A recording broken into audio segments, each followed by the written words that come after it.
Not this one up over here too. Connect streaming software to go live. All right. Stream starting.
I've done it dry, I've done it wet, and the wet is much better. Randall here with us. What's up, Randall? What's up? Well, it's the exact reverse of the vectoral summation of all terrestrial gravitational forces. You can almost hear the snorts of derision. And you've been to Giza, though? No, I've never been to Giza. Oh, dear. I'm a scientist. I'm a scientist.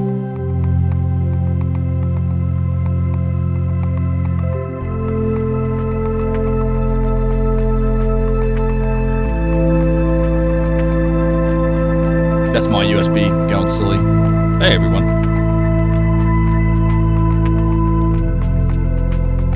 My USB again here.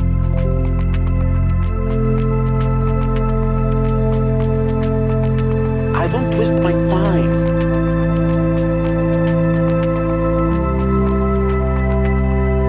Safety always off. Wow.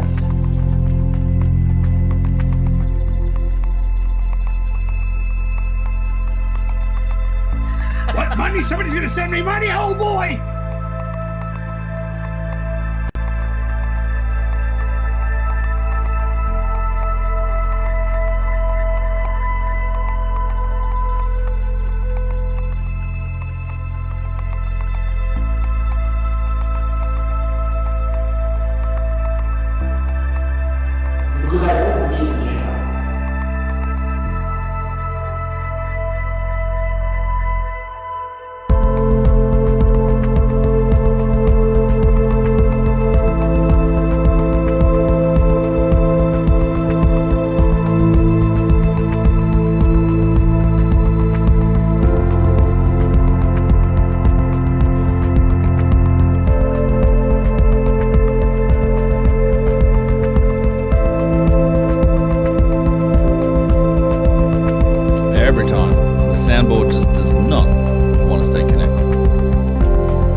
Well, hello, camera focus. Yes, how are we all?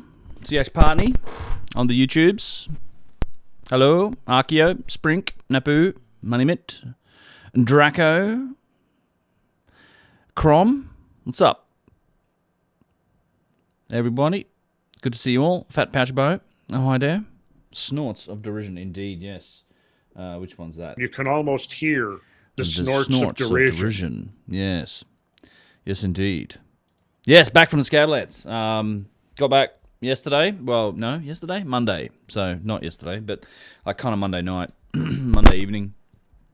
And it was good. I mean, it was a long drive, man. I drove 2,000 miles in my car and then probably drove, I don't know, it must have been 1,500 at least miles during the week, driving a van full of people. So I drove one of the 3 vans that we use to move people around. Come on, this is actual noise from this song. All right, let's go to the next one. David Bruce on the YouTubes. How you doing? Yeah, good trip though. I mean, it's always been good. We had our challenges on this one. We had some COVID. We ran into some COVID. A couple of people tested positive, including the snakes, and just. But everybody on the trip handled it really well. Like, we just let everybody know, and everyone was like, "Yep, it's fine. We'll just move forward with it and do what we can." And everyone was fine. Nobody actually got ill. I mean, it wasn't like anything more than people just tested positive. A couple of people did, but everybody sort of soldiered on, and nobody was concerned. We kind of left it open to everybody to make a decision about what they wanted to do, and everyone was like, "Let's just keep doing it." So we did. It was good. Did I ask Brad about the video he posting on Geocosmic Rex? I talked to him a little bit, but you'll have to remind me about specifically which one. I know you asked me to look at one of them. He's working on a bunch of stuff, so. Ben, whatever, Ben. Tack 1. The Longshore Men of Stockholm still got your back as regular viewers. Awesome. Oh, well. That is good to know. The Longshore Men at Stockholm. That sound like a group you want at your back. That'd be cool. But yeah, it was. I was exhausted. I just from driving, and then so what happened to me? I think Kyle, Snake Bro Kyle, kind of wasn't feeling well, and so he just decided to precautionarily kind of exclude himself. He drove the first day. The first day was a really long day. We didn't actually get. I think it was like 9:30, 10 o'clock. Like, we got the buses came back because we sort of caught sunset at this spot called Steptoe Butte, and that's like a 2.5 hour drive back. So, it was 7:30 by the time people left, and then we drove back. I was in my car that day, but then the next day he wasn't feeling well, so I drove, and then I ended up driving every day after that, one way or the other. So we had 3 vans. We had to race off the next day and kind of get me added to the contract list for the cars, and then got it done. The video about the moon. Yeah, no, I've asked him about that, so we did talk about that, the moon video. I inject 1 COVID every night before sleep to stimulate your dreams. It's probably worth doing. Lunar Mysteries. Yeah, no, I hear you. Colin, no, you haven't missed much, man. We just started. I literally just went live a couple of minutes ago. I've been up for, what does it say, 9 minutes, including probably 7 minutes of intro. Yeah, the moon video that's still in the air. Like, everyone was asking Randall to do the moon video on this trip, and he didn't.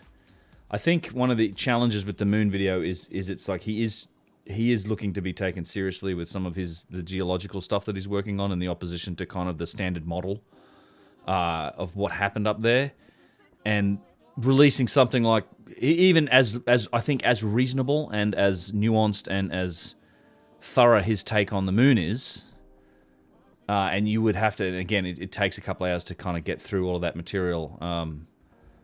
It's probably something that I don't see them releasing anytime soon, just, because it would be immediately ammunition for his critics to be able to go, look at this crazy shit, even though it's legitimate. It's an easy thing to in this day and age to run on a surface level and go, look at this crazy crap he believes in. It's like saying, oh, you believe the aliens did it, or something like this, right? It's you can just straw man away and write people's arguments off and discredit them based on just the surface level of even one video that talks about that sort of stuff. So I you know, again, it's up to them. But I think that's, if there's any hesitancy, that's probably where it comes from. And it's a journey that you can take yourself, though. Like it's you can go find the books and the papers, and I'll certainly, like I've given everyone that recommendation all the time. Who Built the Moon is a book. There's a number of other recommendations that Randall had in his talk that I'll also get into. I haven't followed up on all of them yet, but I'll happily share those sources so you can kind of follow up yourself too. So it's oh, you missed the weekly streams. Yeah, mate. Yeah, I missed doing them as well. Yeah, Fat Pouch Boat, exactly, the UFO topic. Yeah, I mean, it's just, that's why I don't address it in a lot of my videos. It's like, I don't want to talk about it. I did one stream, and I put it on the other channel where I kind of like, here's my position on all that stuff. You know, see, it's an easy model. And in fact, today I do want to get into the Tel El Haman paper that came out that George Howard is part of.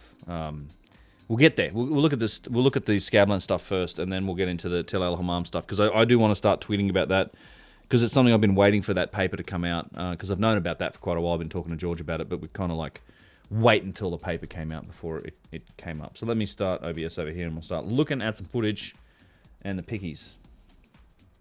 We'll see how we go. Just remind me later. How about that? Let's see. Full screen projector. And I don't want that. I want this. Where are we? I'll flip it over here in a second. Shame on you! There we go. Shame on you.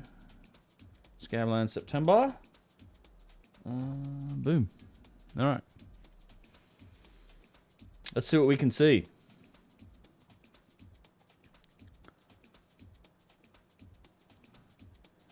Paradox. Hard to be taken seriously these days when you spend much students. Why I approach you? Yeah. Paradox. All my professors are high on teaching nuance and appreciating every source's opinions. Unbiased people like this should get in charge of academia. Yeah, I agree. And in fact, so this is a case. We'll get into this with the Tel El Hammam thing, because that's kind of been going on as well. There's been a bunch of, you know, it would be high level attempts at discrediting it based on, it's just biblical bullshit, like because it correlates to the Sodom and Gomorrah story. And we'll talk about it. We'll read the paper. We'll get into it in a bit. But very interesting, because it's very much related to what happened in the Scablands, all of the impact theory. So a few photos first. Let's. So this was Randall getting started, I think, the first night. So we had a bunch of YouTube personalities on this trip. It was awesome. We had Mark from the After School channel. So you guys know After School? It's like the... I'm surely subscribed to it. YouTube. Whoops, YouTube. Let's see, After. It's like it comes up straight away here. Yeah, this. Seen After School, right? So he did a few Randall Carlson videos. If we go to videos, I think it's one of his most popular ones. We go sort by most popular. 10 million views 3 years ago. Tesla pyramids. Millennials in the workforce. Life is not a journey. The best workout motivation. Money, time, and ego. Where's the Randall Carlson one? George Carlin.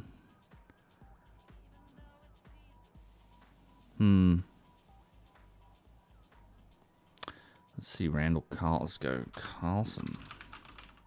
So he's done a couple on, so Hidden Sacred Numbers, Thoth's Prophecy from Graham Hancock, Flower of Life. Let's see. Anyway, so the guy, Mark, there's a guy that's behind this was on this trip.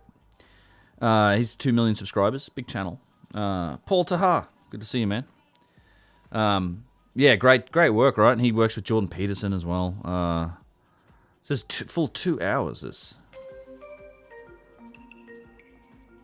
He does a good job, man. Yeah, let's not get copyright knocked down too hard here, if that's going to happen. I don't know. Anyway, so he was there. I got to meet him as well. He looked at some of my scripts, so it's possible that we may do something based on one of my scripts, which would be fucking awesome. I'd be down for that. He was there. There was a couple other guys. God, one of these adventuring channels. Shit, I wish I could remember this kid's name. He does a lot of merchandising, and then he has some other travel channel. I can't remember the guy's name, unfortunately. He came in the last few days, but had them. Obviously, Snake Bros. So yeah, it was fun. Let's flip through a few. We'll look at some drone videos because mostly we did some drone stuff. Randall should be named Santa Flood or Geology Bear. Yeah. Yeah, Geology Santa. Drowning you under knowledge, Santa Flood. That's a good one. Yeah. Let's see. All right, we got Randall. So this is the sort of landscape that you see a lot of up here. I'm trying to think what specifically this is. This looks like one of the outflows. Probably not specifically a genuine coulee, but certainly one of the outflows from this flood. I've got a much better idea now about what happened here. I do want to make this video at some point. Oh, okay. So this was, I think we were heading down into a farming area here. This is, well, actually it was a quarry. Yeah, we might have been out on the, this is what you see in a lot of this case. They're quarrying up a lot of this sedimentary material. So there's a lot of this gravel material that is washed up against the shores. We'll see tons of it. And they use it as gravel quarries, but it's basically been, it's sedimentary material that's basically all the crushed basalt and stuff that's come down that was ripped up from all of these canyons and coulees and the power of that water. And then as the flood slowed down, or on the inside turns where it slowed down in its velocity, it all gets deposited against the walls.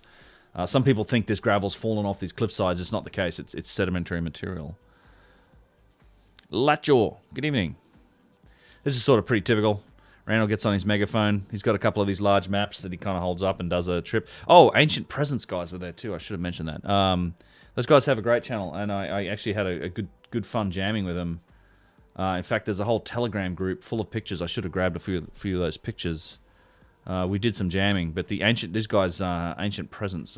I'll show you there. Ancient Presence on my second channel. I haven't subscribed on this one. I will. These guys do a good job too. They've only got 12.8k subscribers, but they do good work, and they're really nice guys. It's Casey and Milo. They've got one sort of super popular video about something looking at tour inside the Great Pyramid, 1.2 million views, and everything else is like pretty low numbers. But they got one video that went crazy, and then yeah, they've done a lot of travel, a lot of interesting filming. They kind of put a lot of effort into their work, so it was good to meet them as well. You can't find the subscribe button. Is it just you? Yeah, no, it's not just you. So quickly, we'll cover this again. So I pulled myself out of the Twitch affiliate program. Yeah. So William Schermerhorn with the YouTube button. How you going? Michael Greco. It does. I talk to him a lot about his videos. He puts a lot of time. You're talking about Mark from After School. He puts a lot of time and effort into those. Thanks, Wayne. Cheers. So Fat Pouch Bow, I pulled myself out of the YouTube affiliate program for a couple of reasons, which removes the subscribe button. However, the tips, if you're looking to do that, the tips button still works. You can still drop a tip. In fact, Twitch takes half of the revenue from from subscribes, and then tips, I get all of it, or I get 98.7% of it or something, other than PayPal fees, so that if you look below the channel, the tip button will work, and I appreciate all of that, obviously. And then, but one of the issues with the Twitch affiliate program is that it locks you into exclusivity for live streaming. You can only, even though they don't necessarily enforce it, it is part of that contract. I can't stream on YouTube if I'm on the Twitch affiliate program. You also give away your likes, your rightness, all of your likeness, your rights, your brand, all that stuff goes away. So once I discovered that, I requested that I be removed from the Twitch affiliate program, which they did. And Australian, what's up? Yeah, it's just you know what happens with Twitch. I think they try to lock in streamers. So in the event that a stream becomes popular, it sort of locks them into Twitch. They can't go to another platform. Note, this is not something they do for their partners. So that the high-level guys with big streams don't get locked into exclusivity. They can live stream on other platforms, and they can use that content on YouTube and Twitch and whatnot. So I want to be able to stream on YouTube, particularly on my main channel from time to time. So I can't do it. So yeah, unfortunately, it takes away the subscribe button. But again, the tips button works, which is just below there. I've got the Twitch on YouTube. I have it in the description. But, I appreciate all of it. I appreciate you guys just hanging out and watching. I like doing these streams. There's our vans. I was driving one of these bad boys all week, pretty much. Oh, so this is up at Steptoe Butte. And this was like the sunset. And I was flying around my Phantom 3 Pro. We had some issues with this drone. We're going to get into that when we look at the footage. But I've had issues the last couple trips with the drones. I think I resolved one of the issues I had with the Mavic Mini, but the Phantom 3, man, I lost contact with it. It was at one point we were at I think I've got some pictures of it. We were at Potholes Canyon, and the drone was like 12,000 feet away, so like more like 2 miles or something, and it just disconnected. Nothing on my screen, nothing, like just the control. And all you can do is like hit the home button and wait and hope that it gets that signal. And it came back. I mean, but it just disconnected. And even when the drone came back and I'm looking at it up above me, nothing reconnected ever. Like, this happened a few times, and you'll see it in the footage. Twitch needs to... tip button is below the main video. Also gives more percentage dosh to me than subs and gifts. It does indeed. That's true. Yeah. It just goes directly through PayPal. And yeah, I appreciate it. And I'm actually, I got a request to add like a monthly subscription thing through PayPal on my website, which I might do, just on the support page, so people can sign up for a monthly that way. I'm going to have to try and manage that and add them to an email list and do the same things that I do for Patreon and Patreon and all that, which I will do. There's a pretty good music scene on Twitch. There's a fair bit on Twitch. There's a lot of girls in hot tubs entertaining 14-year-old boys. Send me money, old boy. Fat Pushbo tipped $43.20. Keep on keeping on, brother. Dude, thank you so much. That is very kind. The 43.20. Thank you so much. Cheers, man. You didn't need to do that. I very much appreciate it, though. Thank you so much. Gauss108, thanks for the follow. But Fat Pouch Bow, man, thank you for that. Thank you for the $43, dude. That's greatly appreciated. Cheers. And Gal108, the question, what's Forrest Gump's email password? One Forrest 1. That is good. Yeah, very nice. Very good. Yeah, this was beautiful. So this is up at the sunset at Steptoe Butte, which is like 1,000 feet above. Sticks up. Still loving the documentary. You're the best. Thanks, mate. Yeah, I'm glad. It's called Deep History or something, the after school one. Yeah. There's a beautiful sunset up here. Just look at that sky. It's like 1,000 feet. Solo92, thank you for the follow. I'm gonna say this is probably it's one of the coolies. I'm not sure which one. Not Frenchman's. I'd have to look at the itinerary. This is a glacial erratic. So there's these boulders of erratic. So what happened with the water? People sometimes ask, like, where did all the material go from being ripped out and creating these coulees? So if you look at the overall map, I mean, that whole landscape was probably created in a few days, maybe a couple of weeks, and it was all spread out into this erratic's fan. So sort of south where that water spilled out into these big basins, you've got these what are they called? The Telford and the these large big sort of basins where the water, it wasn't so steep so the water could pool, and a lot of it, you've got these erratics fans where there's probably millions if not billions of just rocks and all of this material that was ripped out of these coulees is all kind of deposited in this giant fan, and then eventually all that water even that water backed up and eventually spilled out. We did go down to where it's all spilled out, the gathering of the waters at the south end at Wallula Gap, which we'll see some footage of as well. This is one of the larger erratics, so this was probably ice cube or iceberg born. This wouldn't have been washed in the current. This probably would have been deposited through one of the really large chunks of ice that was in here. And you're talking like a couple 100 feet of water above our heads here when this flood came through. There's Snakebray Russ right there. And then this is the overlook of Dry Falls, which is Upper Grand Coulee. This is a little overview at the end of the day, and then we went down into here in the second day. This is Grand Coulee.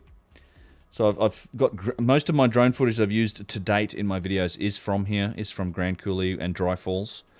Coulee, this is something else I learned. So Coulee versus canyon. A canyon means it has running water. It's like even like a little stream or something, and that stream had something to do with the formation of the canyon. So the Grand Canyon has the river in the bottom of it.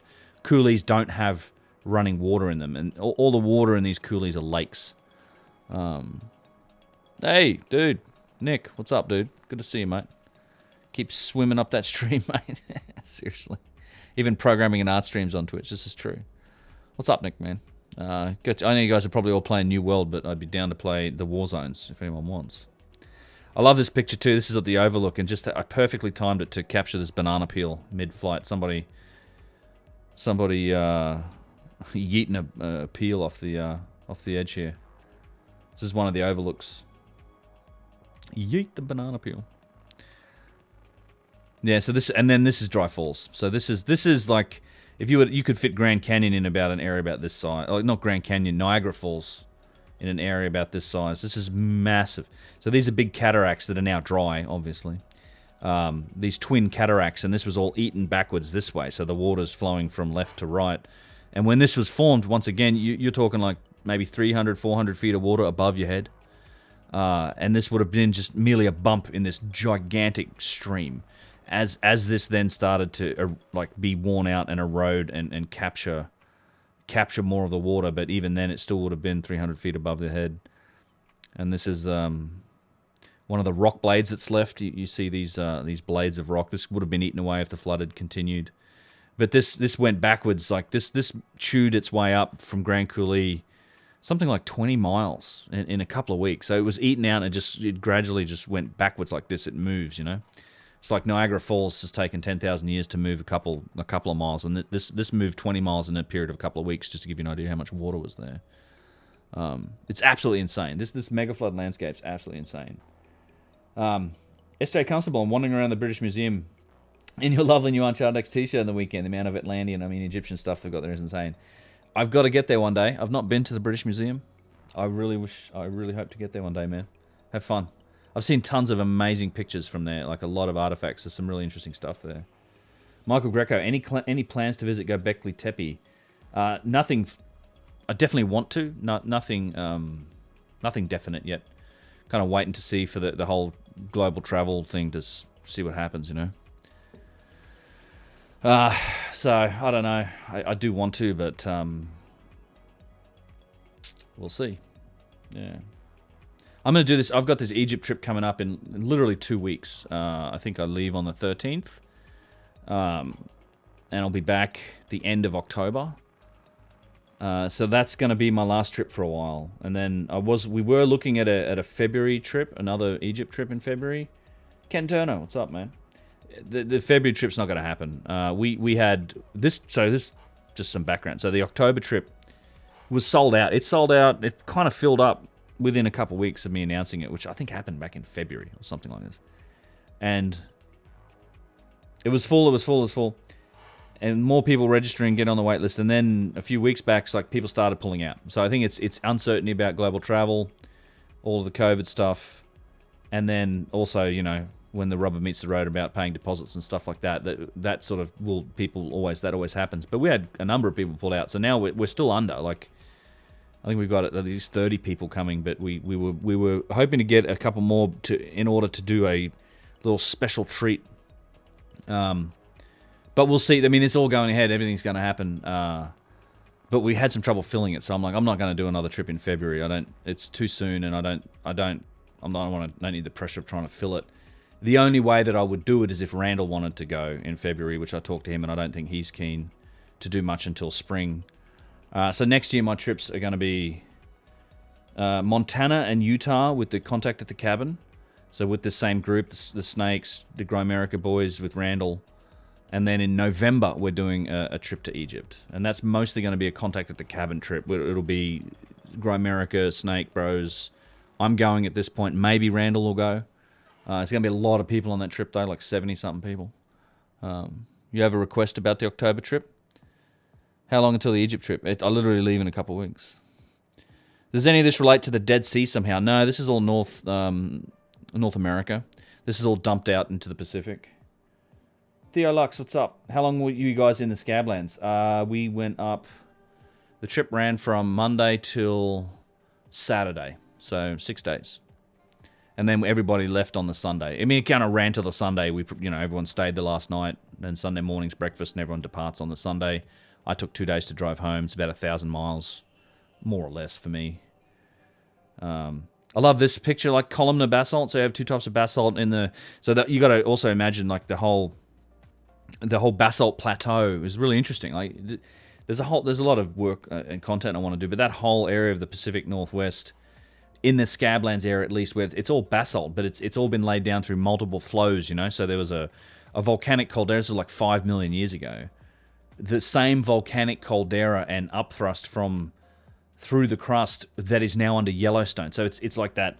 We've had a crustal displacement over 5 million years. So now that same upthrust and caldera, it's the Yellowstone caldera that was once in eastern Washington state that laid down all of this basalt. And so you have these different layers, and you can see all the different flows of lava. And this was I thought was a fantastic example of what they call columnar basalt, where it forms in this sort of almost crystalline like shapes in columns, and you have another flow on top of that which didn't form that way. So it's just all basalt. There's a few have you heard about the new acoustic hypothesis about the shafts from the King's Chamber used in a communication system? I haven't heard specifically about being a communication system, but I've heard a number of the old acoustic hypotheses. Theo Lux, what's up, man? Edge. You have a request about Egypt doing some experimental archaeology involving the use of sand in construction. You're able to bring some Giza area desert sand back with you. I could probably do that. Bring a little vial of it or something. One of the problems with that stuff is also that they have literally dumped shit all over the Giza Plateau. I'm sure I can find some that's from the desert area, like behind there or something. But they've actually dumped like river stones, and they've it's kind of weird. I mean, Yusuf were talking about it last time. They've literally brought in truckloads of like material and dumped on top of the plateau there. So it'd be hard to really establish provenance of the sand, but sure, I'll try to remember. Cliff jumping. So yeah, the people doing cliff jumping off this here. This is a beautiful area of near Banks Lake, and I think this was oh god, I don't want to get it wrong. Probably another one of the other coulees. Obviously, just a spectacular spot through this part of the road called the $1 Million Mile, which isn't that much in terms of road construction anymore, but it cost $1 million back in the day to make it because they had to carve the way through all these basalt cliffs. Like a vial, a cup, or a pint, closer to a cup or a pint's worth. Yeah, I don't know if I can swing that.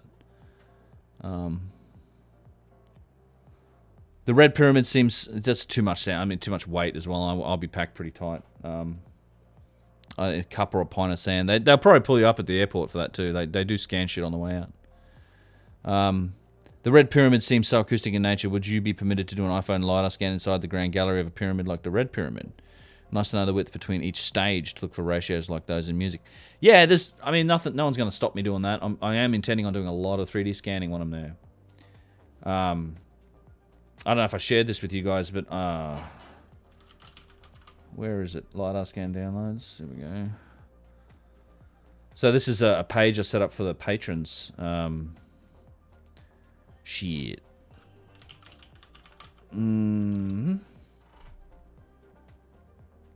Hang on.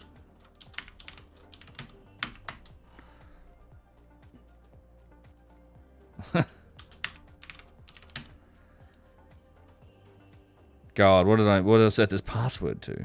I sent it out in email. I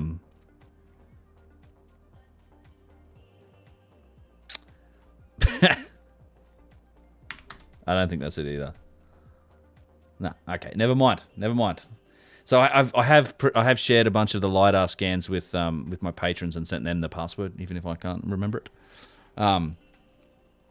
You'd pay to ship it as well if that works better. That's also going to be difficult to do. It's going to take a bunch of time, dude. I don't know what you're trying to do with it. I mean, you're just trying to look at it under a microscope or something. Did you happen to do any LiDAR scanning yourself on that trip? Not on that. So no. The Red Pyramid video was from. Actually, the Yusuf video was a few years back, 2016. But I was in. That was probably the last time I was in there. We didn't go in there last year. So this year, this in a couple of weeks, we definitely will because we have a whole day at Dashore to do both pyramids. Get a collab going with Randall and do a series on it. I'd like to. That is the idea, actually. Have you heard about Surrogacy? Eric Fountain, the volumes of water that flow through that area is truly mind-blowing. It really is when you consider it's like a couple hundred feet above our heads. Above the tops of the cliffs. Like the water topped these cliffs. So are you going to go deep in this and do an awesome documentary on like you've done in the past? Yeah, that's the idea. Looked like you had a good time. TAC 1. Yes, that's the idea. I do want to do that. I've been trying to get the whole thing straight. And back here on my desk back here, I have some really big maps and printouts. It all comes down to like a lot of the lobes that were on the Calderian and Laurentide ice sheets north of there and where the water came from. It's sort of a complex story. There's a lot of moving parts to it. And then the geological evidence is pretty convincing.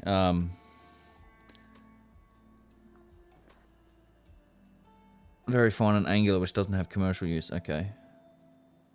Angle of response for potential use in filling chambers for roofing the gable beams. Ah, yes. How it flows. Yeah, I kind of get where you're going with that. Namely inside the Grand Gallery of Red. If I can, so I'm going to do a lot of scanning on this trip. I don't really have the range to like scan a whole chamber. I can't get up high enough. Like the range on that iPad's only a couple meters at best. And even then, it's not the best. So you really want to be pretty close.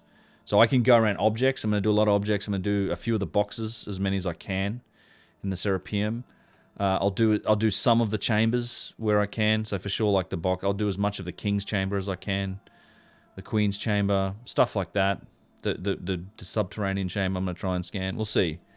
Yeah, I'm going to do as much LiDARing as I can. And then I'm going to share that with everyone. So yeah, Randall doing his talk. More columnar basalt. This is pretty cool. Ancient Architect posted yesterday about the shafts. I haven't seen it. This is the dam that's up north. So this was basically there would have been a couple thousand feet of ice above your head during the end of the Pleistocene at this point. There's a lot of these subglacial flows and glacial till in this area. The Twin Sisters, this is down the south end now. This is Wallula Gap. This is like a couple of the remnants that were left and like almost in like an eddy that formed. And this is like this huge watering. This is where all the water's gathered and then poured through Wallula Gap into like the Columbia Valley and then dumped on its way out to the Pacific. The drone footage of this is spectacular. We'll get into that in a minute here. Let's just get through these last couple of pictures. I like this too. This is a great series of pictures. This is this was really interesting. This was called what they call it, Burlingame Gulch. So this is on private property.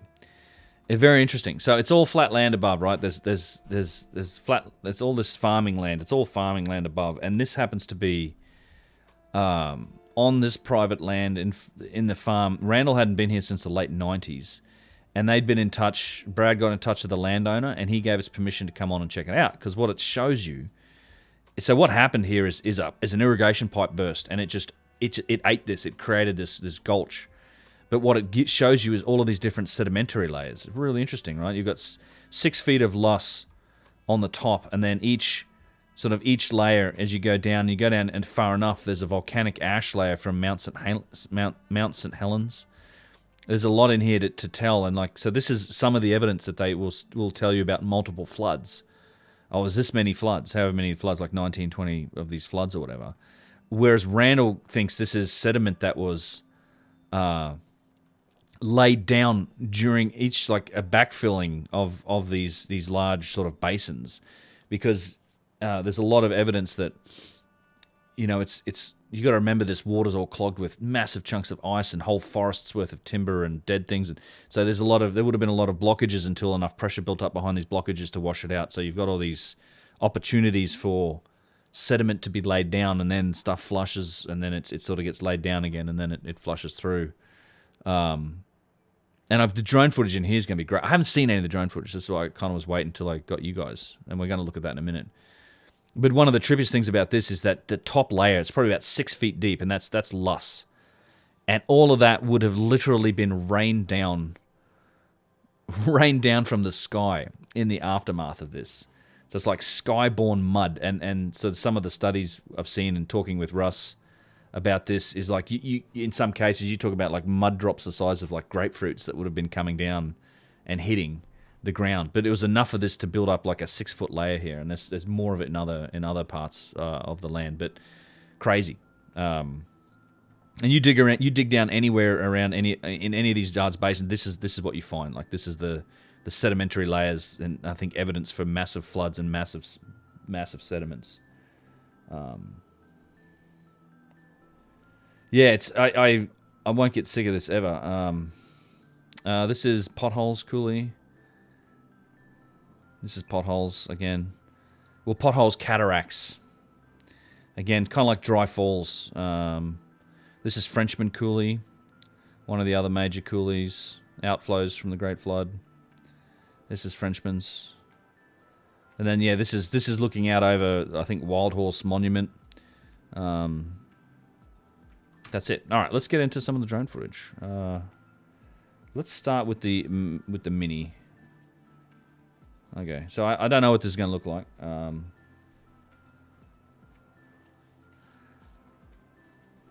This was the first day, so yeah, this must have been the quarry.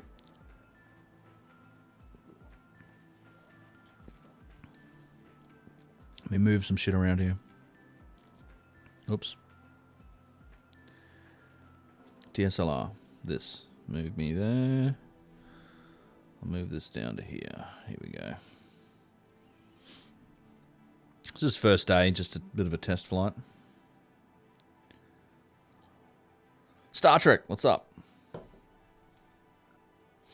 Namely the ceiling stages in the Grand Gallery I'm interested in. Yeah, if I could get up that high, I'd love to do it.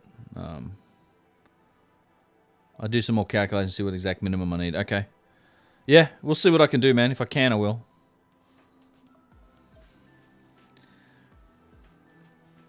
Where have you been, Star Trek? I've been here in this video.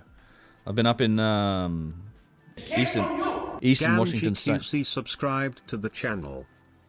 Ganji QC, thanks for that subscription, mate. I'm sure that is over on the YouTubes. Thanks for that sub. Thank you. Yeah, if you guys haven't subbed to my Uncharted X Live channel, I'm nearly at 1,000 subs. It'd be great if I can get to 1,000 subs.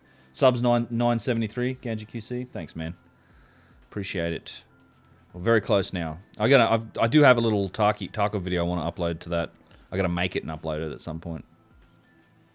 But so this, you can see here, like this is a lot of the material is other than the luss, like in the luss was kind of in the outflow, the big basin areas. I forget what they call them. Shit, some of Randall's terminology. He'd murder me right now. Although I'm sure he's absolutely not watching. But in the faster moving places, in these coulees and in these outflows, the deposits were mostly gravel. It was because you get the bigger stuff obviously drops first, and then as the water slows down, the insider turns and things like that. It's gravel. This is only a small outflow. This isn't even a proper coulee. I think I was just sort of testing things out on this one. There's a little fleet.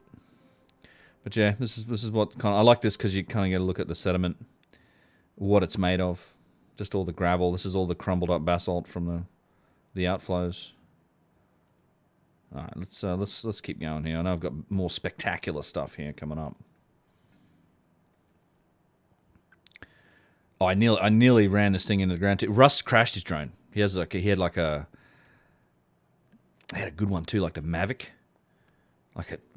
Expensive Phantom, like expensive DJI drone, and he put in sport mode, which disables the sensors. So I don't have sensors on mine, so I don't have any like proximity sensors. You know, this is Devil's Canyon.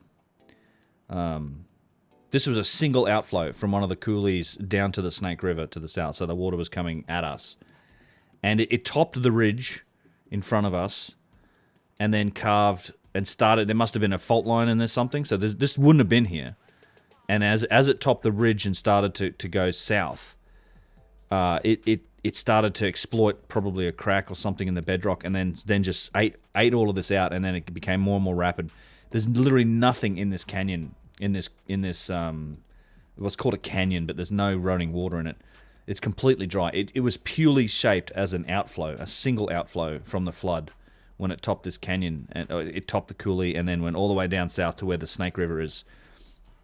And it reversed the flow of the Snake River for like 50, 60 miles. There's that much water. Snake River was flowing this way, and it pumped so much water into it, reversed the flow of the river for like 50 miles. Absolutely crazy. And the water, again, would have been above our heads. 1,000 sub hype, yeah. Seriously. Yeah, I had some footage of this from last time. I really wanted to get this again. And this is nice because last time the footage was down here, and now we're up here in this. I haven't seen it yet. Much drier here. When we were in May, all this was green. But anyway, so Russ like put his drone in sport mode, and he was trying to do like a low pass over a road, and he thought the sensors would keep it above the ground, and the road sloped up a little bit, and he just was going full speed this way, and it just hit the ground and went sliding along the ground. It was fine. He did fuck up the camera, like the camera lens, and he got to replace that. But other than that, he kind of got away with it. But the sport mode disables all of the proximity sensors. I don't have none of that shit on my drone, so I'm sort of like a little cautious.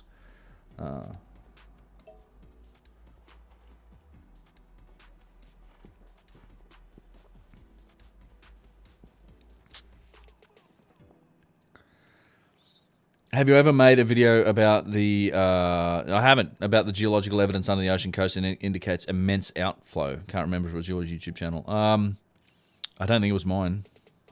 But that's a topic I'd like to get into. For sure, Randall's talked about it. I mean, he's kind of the whole purpose behind that Cosmographia channel of his, and the Randall Carlson channel. And this was all as a consequence of the first contact at the cabin. The Snake Bros really responsible to some extent for Randall being so more active and doing these podcasts. So we all have a lot to thank Kyle and Russ for, because they were the ones who because they'd already done a podcast. They kind of joined. They went on the first contact at the cabin, and then even just as they were organizing it, they were trying to do these Zoom meetings and get together, and they had really no one on Randall's team knew how to do that stuff. And they're like, "Oh, you guys run a podcast, and they had a studio. Can you host these things?" So they started, and like, yeah, okay. They didn't know how to host them either, but so they started hosting those meetings, and then it's sort of as a consequence of continually doing that, and then going on the trip, they kind of got pulled in as staff for that, and they were sitting around, and they were the ones who kind of convinced Randall that they should do a podcast, because the whole idea is that, you know, Randall's got no shit, like tens of thousands of slides. Like, he's got all these presentations across for all these different aspects of all of these different things. And if you've seen the Geocosmic Rex channel, you'll know that he's been doing this for decades. And so the idea was that they would get it together and be able to give him a long-form platform to go through all of his material and eventually get all of it out there. So he's just getting started, you know. They started at Atlantis, and now they've moved into the channel Scablands. But there's so many other topics that he's going to get into. All of the mega flood evidence in Europe, in off the coastlands. There's stuff in Antarctica. Like, there's so much of it, and that's why it's sort of a slow process with Cosmographia and the Randall Carlson channel, because he's methodically going through all of his work. Some lovely photogrammetry 3D from these videos. Okay, cool. The other guys mentioned the Dead Sea. Becomes obvious after you mention it. Yeah. Well, there's evidence for mega floods even in Antarctica. Mm-hmm.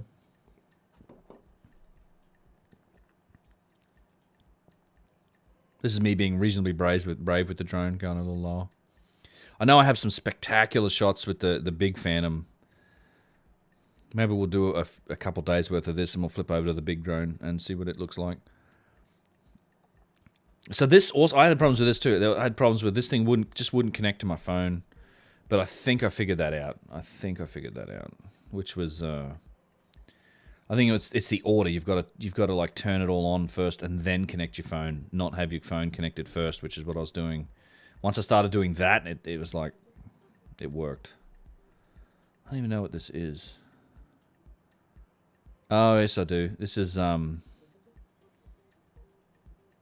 again this is on the, I think, the western side of one of these coulees. We beat the hell out of these vans too. We drove them through some water crossings, did a lot of gravel and off-road stuff in them. This is kind of the road we came up on. There's a big bend in one of these coulees. You can see a big gravel deposit here. They are very windy, so that's why I brought both. The Mavic Mini is probably the most convenient. This little tiny thing, it's just here, like the whole thing's actually in this little package. But I also have a Phantom 3 Pro, which I've had for several years now. And that thing does much better in high winds. In fact, in May we were up at Steptoe Butte, and it was windy, but I still sent it up, and it did great in the wind. You'd be amazed how well they do in the wind. They'll tilt, you can see them like leaning into it. We did go to one spot that was potholes in May, and Russ with his Mavic, which is probably even a more capable drone than my Phantom, like in terms of power and whatnot. Maybe, I don't know. I remember he sent that up, and it was so windy. You could see that thing. He's pushing full forward, and it's like this, and it's not going anywhere. It's like kind of going backwards. It's too much wind. He couldn't. It literally, if you wouldn't have been able to get it back if you lost it to the wind. Like the wind was so strong, it just couldn't make any headway.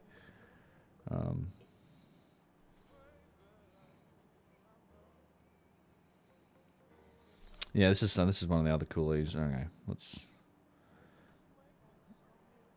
I'm going to have to match... Shit, I should be labeling these as we go. That was the other objective of today, was to label. Let's just do that real quick. Let's go back to the start. Okay, that's 83. I don't know. This is... Devil's Canyon is 87. Alright. Let me just grab that.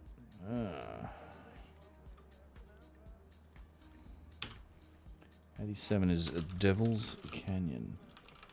I'm going to have to go back and match it to like the itinerary that Brad sent out. Alright, next. Same spot. I think I might have done some of the dronies here. Yeah, I think I was starting to experience... It's actually pretty good. There's Randall talking on his thing. Someone doing some yoga. There's Brad.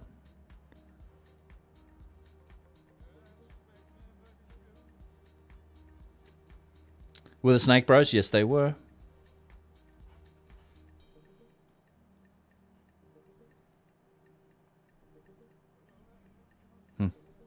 You've been to the Scablands many times, or to the Dead Sea many times? That's pretty cool.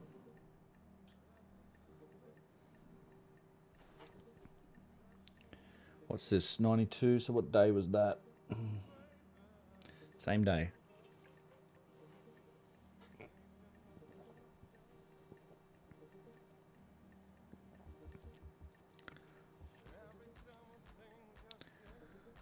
Don't know what this is.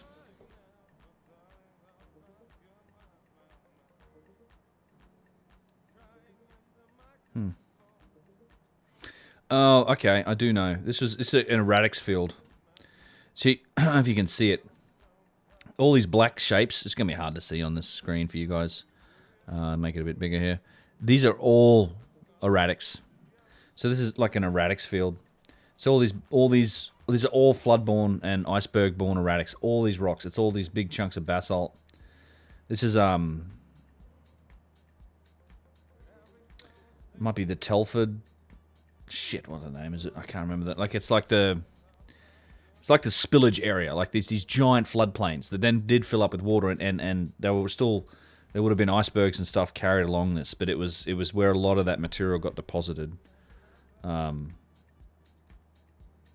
fact, the landowner came along with us and took Brad like down here to look at some big ones. And Brad took off in his van with this guy and then flew his drone down here. Let's look at some spectacular stuff though. I'll have to look at like the map and look at it specifically. So you can see a lot of striations from different flood levels and water levels. It's obviously been farmed. But all this stuff here, yeah, it's all... I mean, it's just insane amount of tonnage of materials. I think I zoomed in and did some people filming here. There's a bunch of people with drones too. We had like 3 or 4 at times, so we're definitely like droning. There I am. We were droning.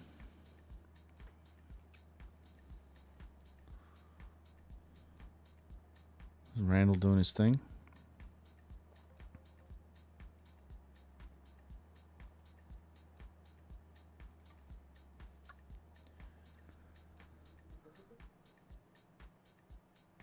There's Snake Bro Ross. There's Darren. He's driving his drone. He's looking at mine.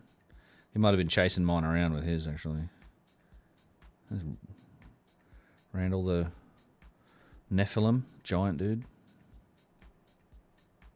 I like these droney shots. Like, there's automated. This is like an automated shot. You can make it do it. It like recognizes people. As long as we don't catch anybody taking a piss up here, which we all did.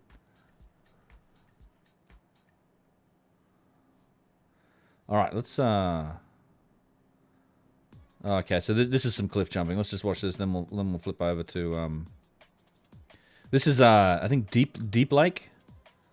Over in at the Dry Falls area.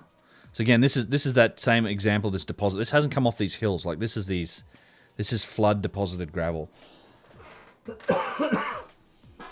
Pardon me.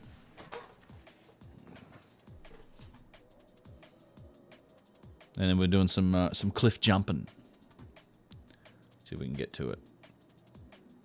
We're waiting for her to go. She took a while. Screw up the... there's another... Oh, look at that. There's Darren's drone. That was cool.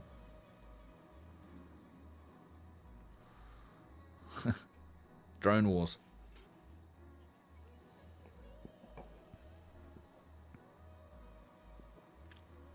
Ready to go. Ready to go. Ready to go.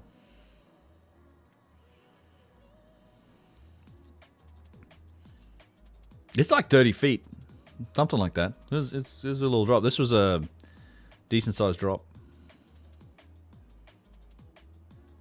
She went forward too. Did you see that? Oh man.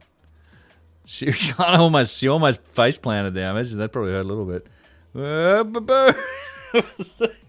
Brad does this. He's like puts one hand out and does this, is flying through the air.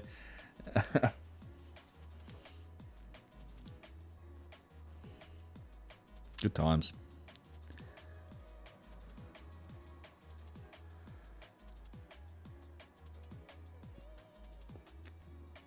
Pardon me. I'm drinking a Coke.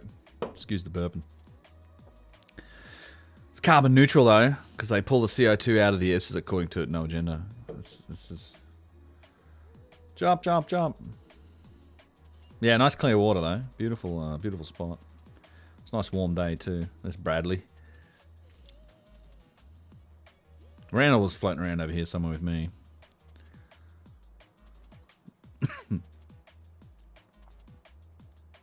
Jump. Oh, he jumped. All right, we missed it. Oh, he backed off and let I don't know who this was. That might have been Mark.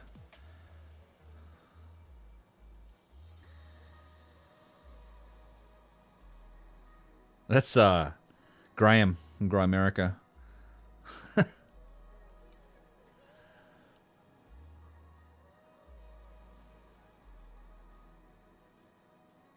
Kaboom. Yeah, so this is alright, so we go up a bit. So Dry Falls is over here. We're kind of up one of the cataract ends, and then this is Grand Coulee. Upper Grand Coulee.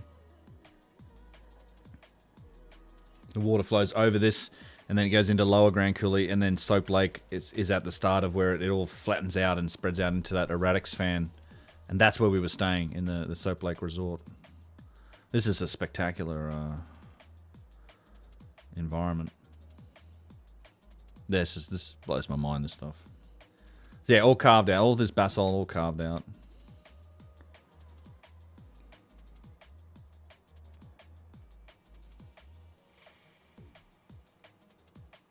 Oh, we got a little jumper there too. Whoobush.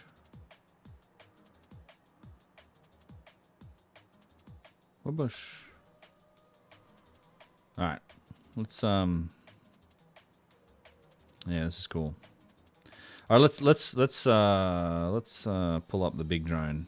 So I know I did some interesting stuff with the big drone. The stuff I really want to see. Actually, first of all, I want to get to the Wooloola Gap footage. Okay. We should label this. What's this? 94. All right, 94 is Dry Lake. No, Deep Lake.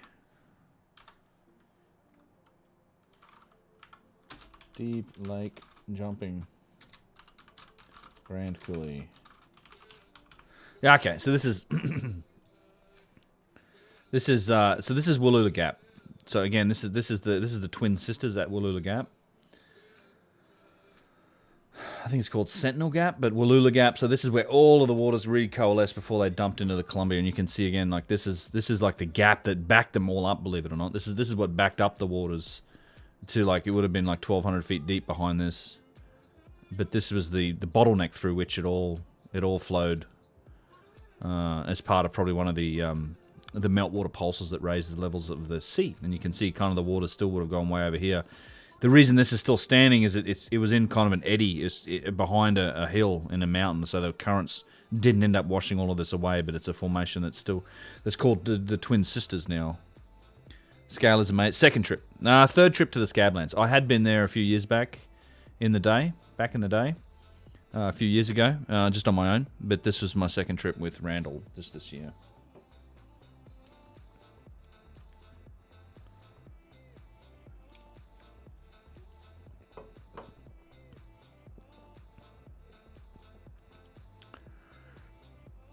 Oh, I'm seeing more comments on here. Why is this not working? Come on now. My chat window on my YouTube's. I'm seeing more on here. The other guys mentioned. Now I think about it, the whole Dead Sea. I'm not seeing those last couple of comments for some reason. Quite clear that some serious shit happened in that area. Why don't I see that comment? I don't know why I don't see that comment. Is that man-made? No. Yeah, we're going to get into that. I want to get into that Sodom comment thing in a bit. Just pop up the Discord here for a minute.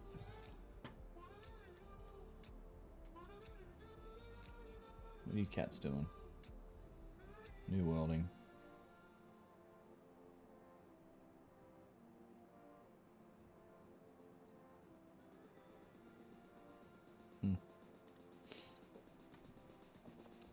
Spectacular area. So I had real trouble connecting this stupid drone on this particular bit. I was just trying to get some in close footage, just doing laps around these things. Just looking for that right little moment, you know. There's a lot of this I think is pretty cool. You can sort of obviously climb right up on it. We had a few people do that. Sketchy freeway entrance and exit though. The trucks haul ass around this bend, and there's a little pull off in there, but I mean they're doing 50 plus miles an hour, and it's just you only see them for a second or two. Super sketchy. We actually sent people down the road to like tell us if we're clear or not to get back on, because those vans aren't exactly the fastest thing in the world. Catastrophic flood created. Yep, that's right. This water would have been up over the top of these cliffs on this right-hand side. Maybe not all the way on the left, but for sure way above this thing. Height, the force, and the actual quantity of water and ice involved. It's insane. Like, insane. Like, hundreds of square miles of water. Hundreds of cubic miles, I'm sorry, of water.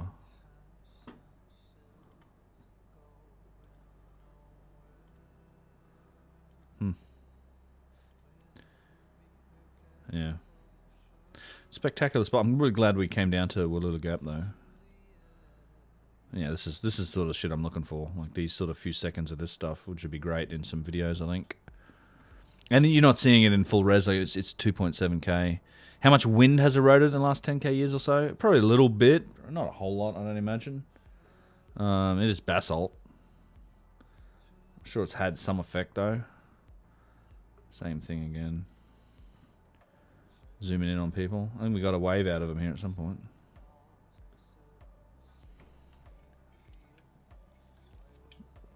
I mean, Verity and her boyfriend, I think.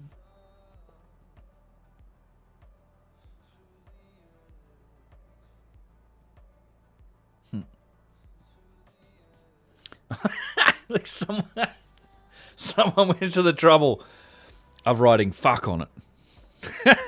That's magic. Humans. What are we going to write here, Ted?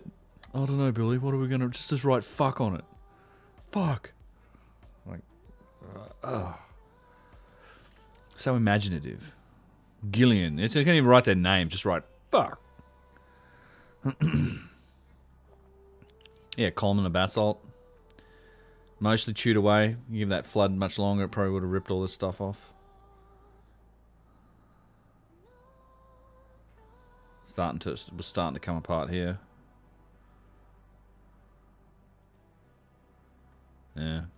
Someone's little house on the prairie over here. Long drive, but it was worth it.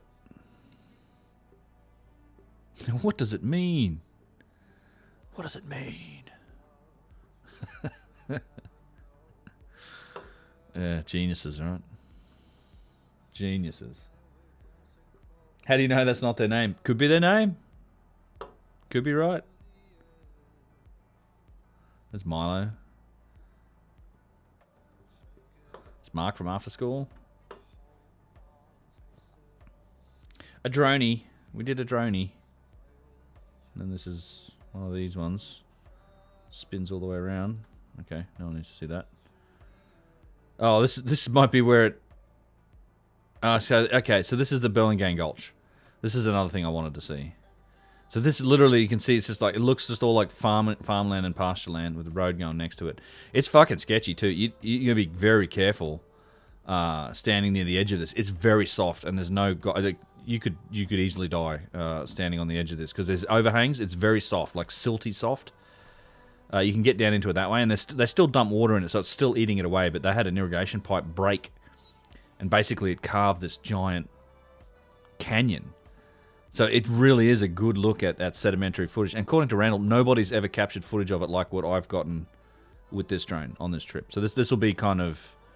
This potentially... And he's going to want to use this for his research and his theories, his publishing. So I want to make sure I get this to him and Brad, but...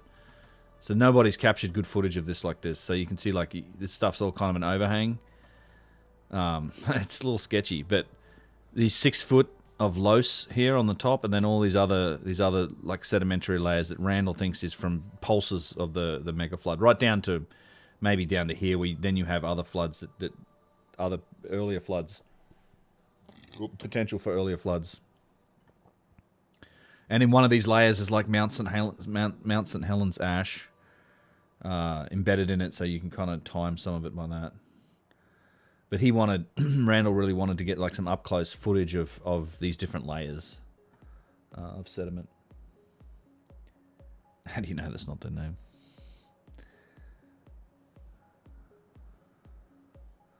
Fuck actually means angel in your language. Well, there you go. Yeah. I was trying to put my big boy boots on and fly this thing in this canyon.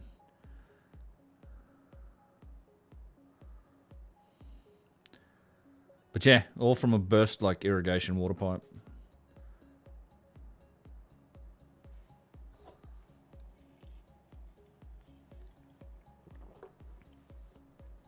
Let's speed it up a bit.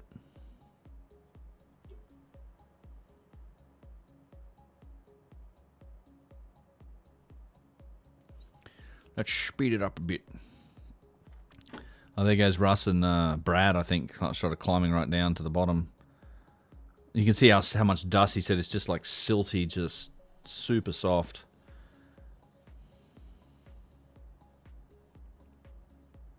It's like cobweb floating through the air or something there. It's a UFO, man.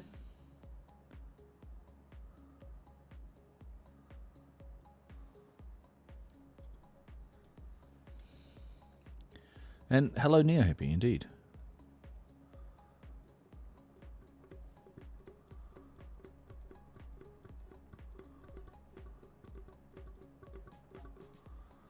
I got to get to the big drone footage though. Here, we need to watch that because it's what's this, 104? We'll label this one too.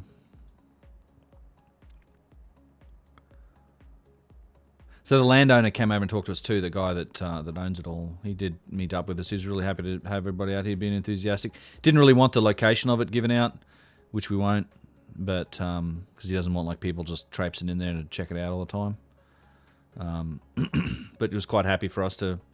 In fact, him and Brad had been organising it for a while. Here, actually, this might be him coming over on the quad now. On the Rhino, he came over to kind of chat with everyone. We spent a bit of time talking with him. It's really nice of him to let us in here. Didn't have to.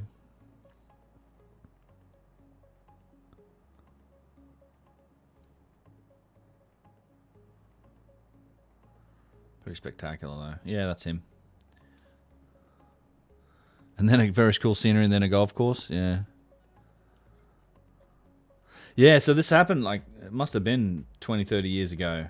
And then Randall was there in the late 90s, and he said the only difference is, like, it's gone a bit deeper, and then these trees weren't as big.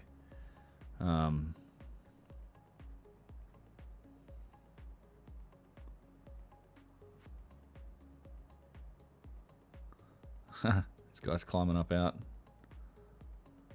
It's like scrambling on their hands. I'm going to watch that again. Regular speed here. It's like, who is that? Russ? Darren, maybe? Definitely Russ. And that might be Darren. Yeah, look at Russ scrambling on the dirt. Just steep shit. There's Randall chatting. Landowner came up. I don't know if there's any golf courses here. It's just all cornfield. It was all like more or less corn, I think. Corn, wheat and corn. There's your irrigation canal. Yeah. Cool. So I made multiple passes. You know how it goes. You kind of fly for a while and just record all of it, and then we'll use the footage that we need later on. You think New World just bricked your GPU to reinstall drivers, wiped out your second? I saw that. You can't Alt-R anymore. Oof, dude. Yeah, I saw. I just looked at that in the Discord. I'm guessing you ladies are going to be playing New World forever. I kind of want you to play some Warzone, man. It's all right. I've always got Tarkov, you know. I haven't done anything since I've been back trying to catch up on email. I'm still way behind. There's so much to do. Some people were like pinging me the whole time. We got a new dog too, so she's a pretty little thing, but you know what new dogs are like. They piss and shit in the house. You gotta like get them through that period.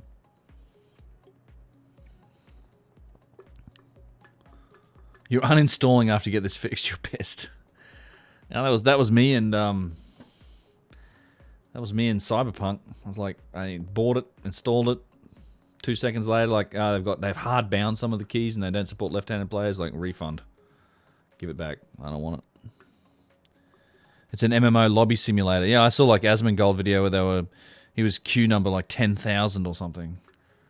Hours later. Yeah, I don't know. It's not my sort of game, you know. I'm not on that hype train. 104. Okay, Burlingame Gulch. Let's see. I know I took off again here, and let me just pull that. I think I went in and took a real close look at some of the wall here. Gulch.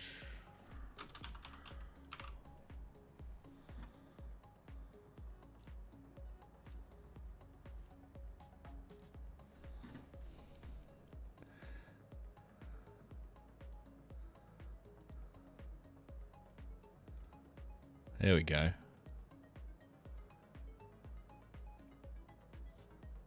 Alright. This is kind of what I wanted to see.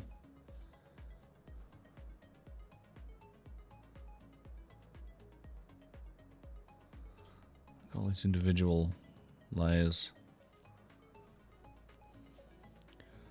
1, 2, 3, 4, 5, 6, 7, 8, 9, 10, 11, 12, 13, 14, 15, 16, 17, 18, 19, maybe 20, 21, and then this one top layer of loss on top, like just literally this would have been the mud raining from the sky. Insane. The melty features, I don't know. I think it's just this is all like the soft sedimenty. I don't know what this specifically is. I don't know what the material specifically is. It's all soft. It's not rock. It's flood deposits. And this is at the heart of kind of the discussion about whether or not it was one flood, many floods.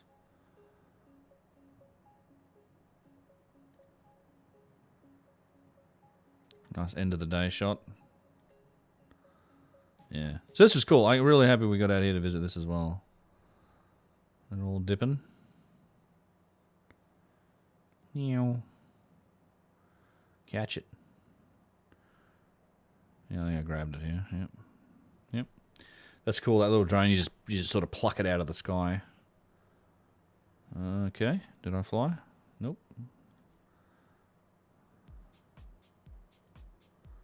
Where is this? Oh, okay, yeah, this is...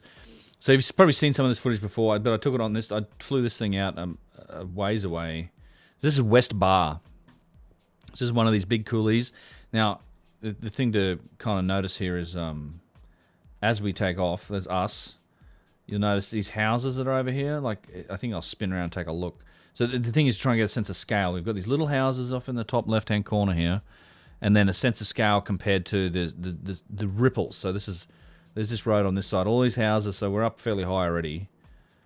All these little houses, and then so compared to the size of these current ripples. So you have this...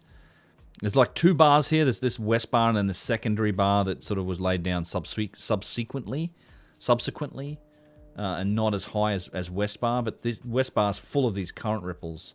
So as the flood was up high like this, and it slowed down on the inside, it shaped the inside corner of that curve into those ripple shapes, and they're like, you know, whatever, a couple 100 feet high, or 100 feet high, a couple 100 feet long, or whatever. It's basically the same process that you would see on like a small river, but in this case, just massive. Like, this is the volume of water that was pouring through here, like these ripples that were just is created, and they're like 10,000 years old because the water's never ever come close to this again, and probably never will because there's no source for that water. That's the thing. People are like, oh, I don't want to live in these coulees because I don't want the flood to happen again. Well, it won't, because there's really no source for that water. This is all meltwater that came off the giant, you know, ice sheets that were covering North America at the time. It's all gone now. It's all in the ocean. So these floods could never happen again, but at least until after the next glaciation, which, you know, your house probably won't be there at that point. You might as well go live in it. It's not going to be a problem. And this is sped up, obviously, at the moment. Same patterns on an ocean beach. Yeah, that's all it is. It's scale and variance. What caused the layers, Sol and Arion, in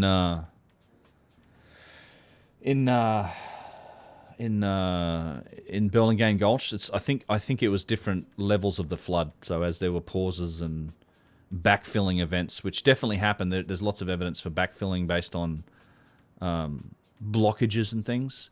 In fact, it seems likely that's what Glacial Lake Missoula even was. It wasn't actually a lake at all.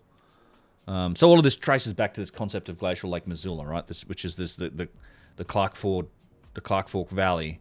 Clark Fork Valley. So that filling up with water, you're talking like hundreds of cubic miles of water.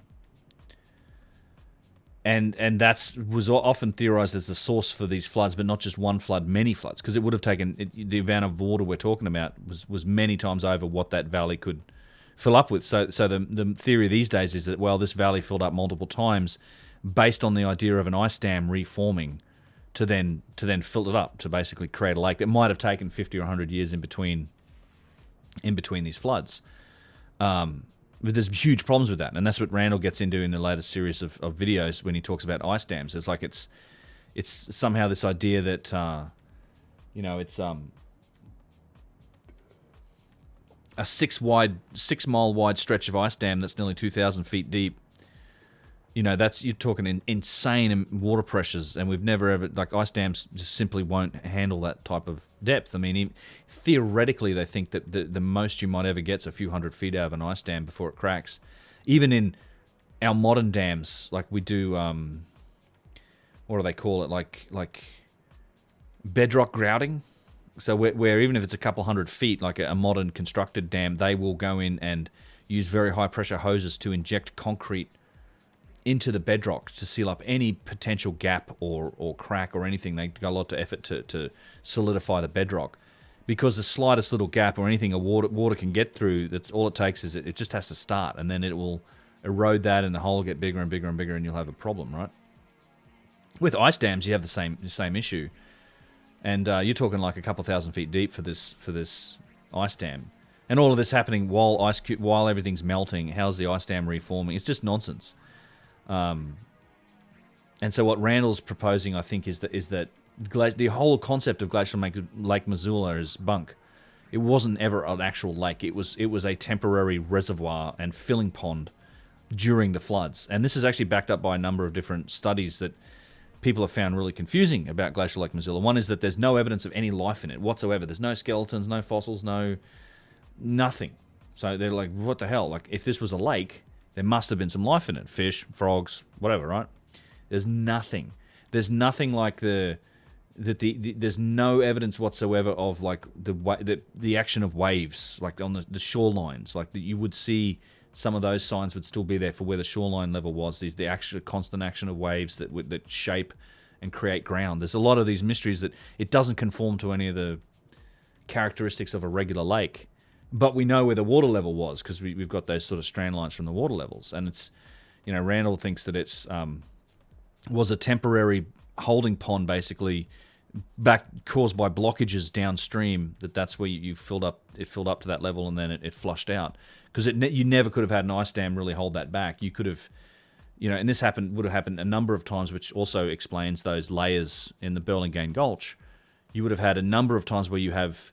And there's lots of evidence for this sort of back flooding events where it goes up and it sort of fills up and empties again because you basically have these blockages. Again, remember, it's not like all this ice is melting. The concept is, imagine a series of massive impacts into the ice. Up north, it crushes and breaks up the ice sheet. You start to have these massive super and subglacial flows of water along with all these chunks of ice, and as that whole thing starts to move, you don't just get a volume of ice, you now get a volume of these gigantic icebergs, and and all of the flooding tears up the ground. It rips entire forests up. It tears up all of this rock. So you've got all this rock and ice and mud and trees and everything dead, and all of that just blocks up. Eventually it gets caught in these certain gaps, and it's not until the water rises behind it to get enough pressure to just either overcome that and then force it through. So you have all these events, as all this material is slowly making its way out into the Pacific.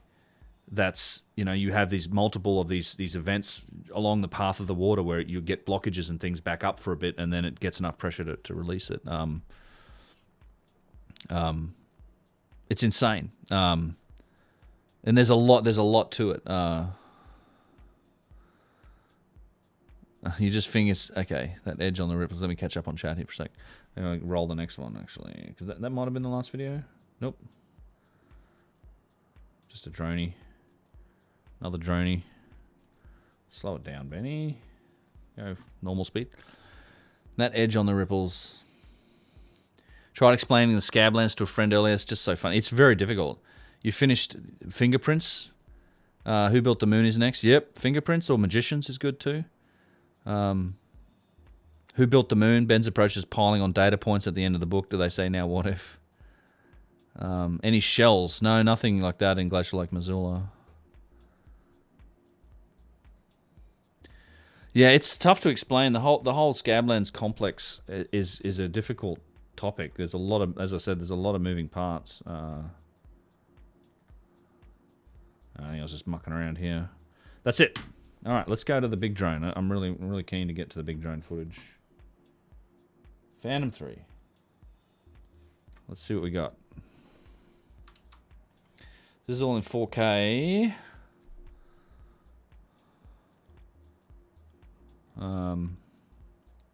Obviously not right now. Okay, so yeah, here we go. Palouse Falls. See, there's also the camera does a bit of jerking around with this a little bit. So it stopped recording there for some reason. Spent a year explaining it. Yeah, no shit. I felt like this when I was doing it. I felt like this was great footage. So this is Palouse Falls. It literally captured a river and diverted the course of a river. It's just this beautiful canyon. So this is, you drive in here, you park up here. We had lunch over here, and there's this giant sort of cataract system below us, and it's just huge coulee and canyon. I guess it's a canyon. It is flowing water through here.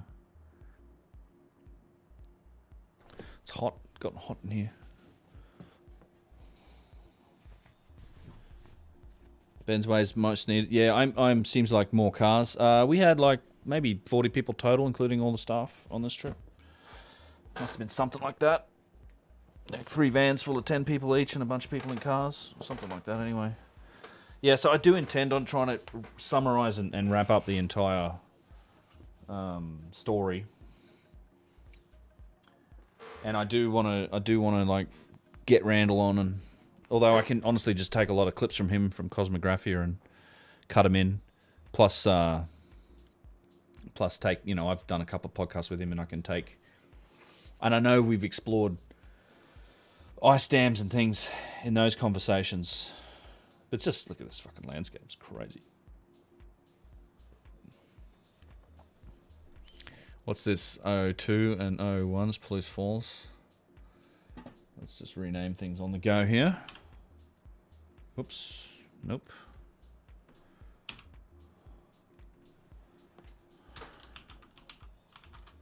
Palouse Falls. I don't think I'm spelling it right, but that's alright.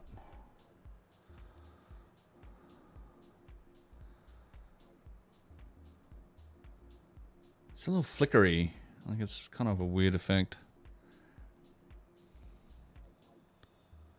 Ben's Machu Picchu video. Understanding the impossibility. Cool. I'm glad you like that video. They never did too well. It's always like the Egypt stuff that seems to get the attention, but I kind of enjoy doing the South America stuff too.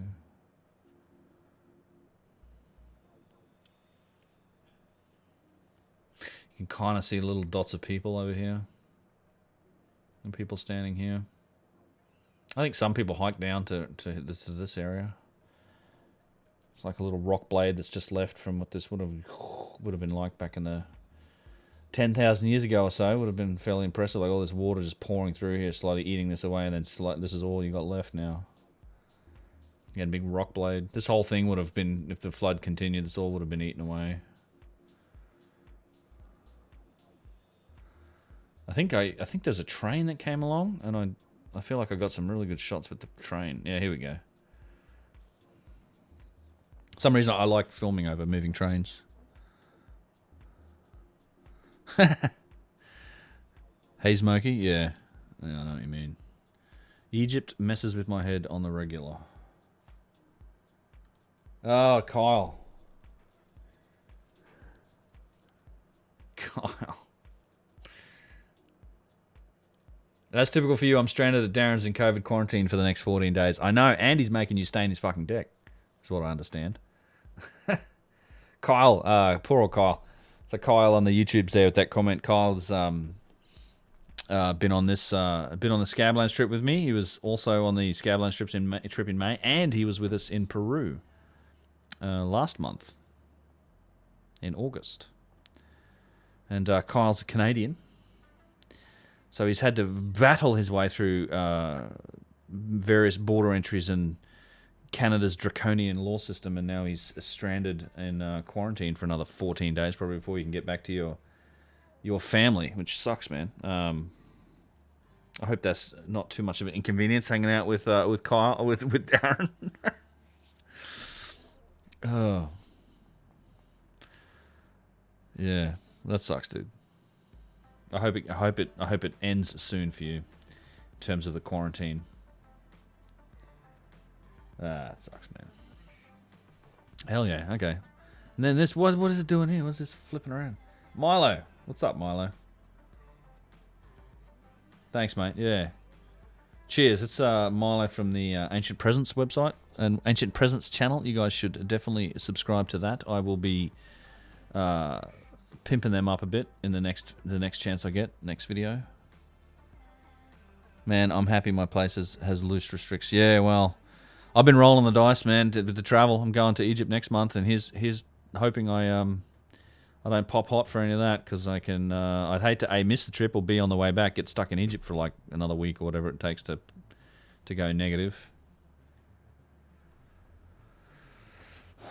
Oh,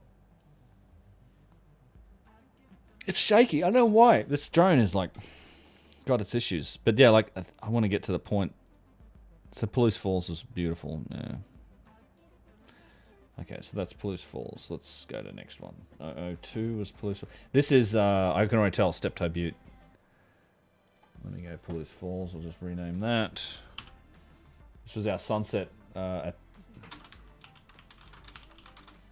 Palouse Falls. So this is pretty spectacular. So this is in the middle of these rolling hills of Luss. I don't know why it's doing this stuff. I really don't. Never used to do that sort of thing. I say like it's shaky. The little drone's so much more steady, but then it seems to steady out. Like it settles down or something, and like figures out what the hell it's trying to do. It's like one of the sensors in it are balked or something. I can't really tell. And I did get footage from here in May as well. Yeah, I want to hear somebody recorded some of our jamming, Milo. That'd be fun to hear it. Let me pull up the Telegram group. Where's Telegram? Telegram.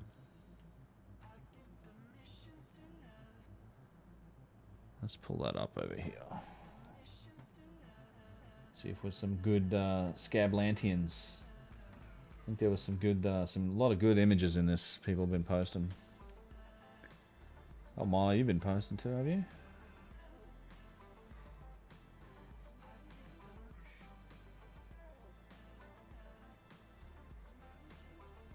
We did some streaming too. Yeah, if you guys might have caught that, I did a couple of little live streams while we were out. Only a couple, but that's because Russ was doing them, so I thought I'd do them too.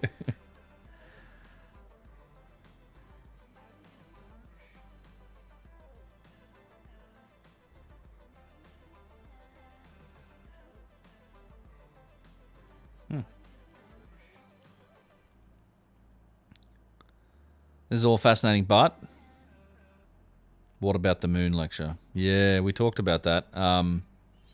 He didn't do it, and he didn't do it on this trip. He did do a good one on the megafauna at the end. I think it was at Mark's suggestion from after school, but I talked about it a little earlier, Neo. As I think, and again, it's really up to Randall and Brad if they want to release that stuff. I can certainly give you all the references that he uses, and it's a journey people can kind of go on for themselves a little bit, but I get the feeling that Randall's trying to be really considered credible with his geological evidence and his evidence of the flood here, and he's getting all of his ducks lined up to actually go out and respond to the standard model at some point in depth and kind of definitively try and state his case about what happened. And I suspect that although I find his take on the moon and everything to be utterly reasonable, it is still something that requires a lot of context and nuance and probably a couple of hours of, lecturing to get into, and it would be a very easy target for his critics to just point out and go, look, he's just into this crazy woo-woo bullshit, and discredit him on the face of it, even though I think it's entirely reasonable. And the deeper you dig into the moon, the more you realize that there's an awful lot that we don't know about it, and that none of the conventional explanations make any sense, and it kind of forces you to get to to consider some of these mysteries and to get to the point where okay, something else was going on here. So, yeah, but I know it's a meme now. Yeah, the moon lecture's a meme now. Yeah, I don't know. I do have his lecture, but not mine to release. And Who Built the Moon Facts, indeed. Yeah, I am going to go listen to that again. soon and pull out the other references that he has. I've read the Who Built the Moon now, and I was rereading some sections of it. Just the megalithic system of measurement, I think, is really fascinating in that. And then, let's speed this up. And then, but he did reference a whole bunch of other stuff in there too, which I'm going to go and pull out, and I'll share those references with you guys too. So we can all try and go on the same little journey that Randall has.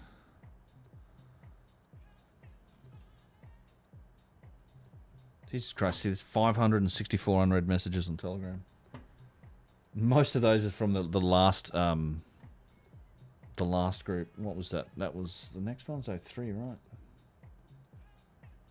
Yeah, that's oops, step toe. I think I was trying to take a picture of people here. Step toe. Also step toe. Also step toe. Oh, by the way, so this was also the last day of summer. This was sunset on the last day of summer. So we were there for the equinox. And I think this might be the full capturing of the sunset on the last day of summer. Pyramid facts are the same way. Yeah. And if you contrast this with the footage I got back in May, it's all green. Now it's all brown. All right, come on. Go down, son. Oh, yeah. Oh, yeah. Sunset. On the equinox, more or less. Everyone's all taking the picture. I feel like I missed it. I might have.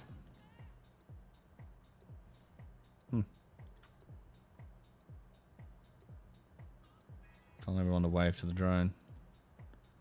Oh, there we go. Might make a good background for something. Yeah, it's all good. No, I know. It's all good B-roll for like me just yapping and talking at some point. Watch the green flash, although there is none. Explain this one, flat earthers. I mean, come on. And gone. Earth turning this way. Gone. Yeah. Surrogacy. You gotta go, mate. Yeah, take it easy. It's my afternoon. It's about 4 o'clock for me. How long we've been live here, guys? An hour and a half. Okay. I really did just want to go through this footage. That was cool, though. There's Brandon Moreno and Mark from After School. So this, I'm guessing this is at the Erratic. This is Russ, I'm pretty sure, crashed on this road with his drone. And this was, I think I decided to go, let's go for max ceiling height. Yeah, big old Erratic.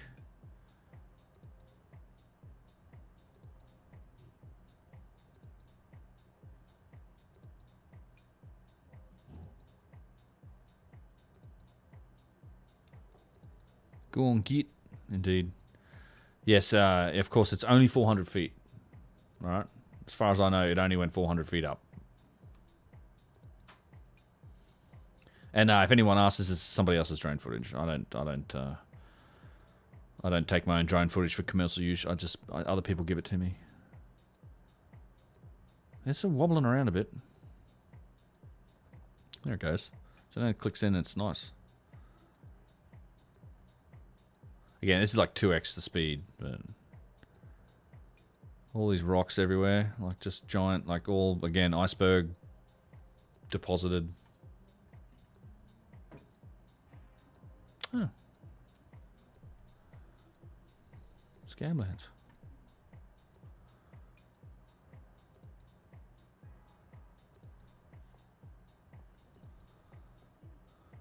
Morning, Kenny B. What's up, mate?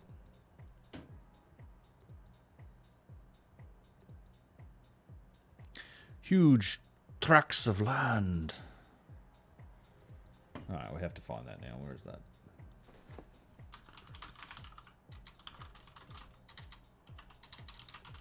What's that from? Yeah, it's Monty Python. I thought it was. Wait, did we just look at this already? We did, huh? Is it here?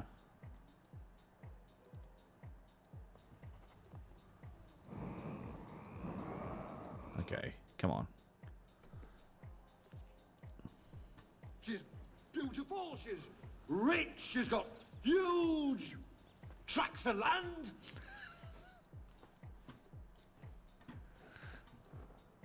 Okay, I need that on the soundboard for sure.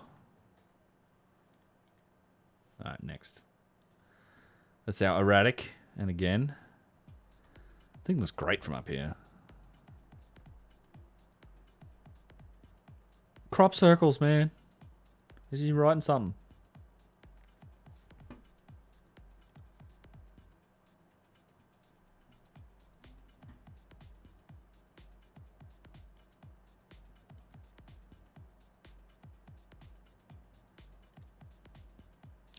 When it settles down, it takes a good picture. I don't know why it gets all wobbly. Carried on.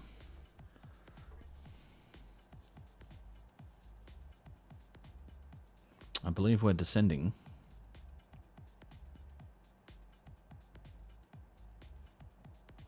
I forget the name of this. It's not Haystack Rock. It's I forget the name. Kyle, do you remember the name? It's something rock. So all the random boulders or erratic stuff is deposited by glacial movements or the flooding. It was probably ice. A lot of it was flooding, but a lot of the bigger ones were probably icebergs and chunks. Not glaciers. So a lot of the stuff, the stuff further south isn't. There are like glacial erratics and there's glacial till, but in a lot of these areas the glaciers never got this far south. This was all deposited by chunks of ice that were then carried by the flood, and then became probably like mired somewhere and then melted and left the rocks behind. And so these big ones like this would have been definitely carried by icebergs. A lot of the other smaller ones may have just been carried by the flood. That's like where it came out of the coulees into the erratics fans, where you find like millions, if not billions, of just millions and millions of these rocks of these boulders and stuff that were all carried by the floodwaters. That's all the broken up chunks of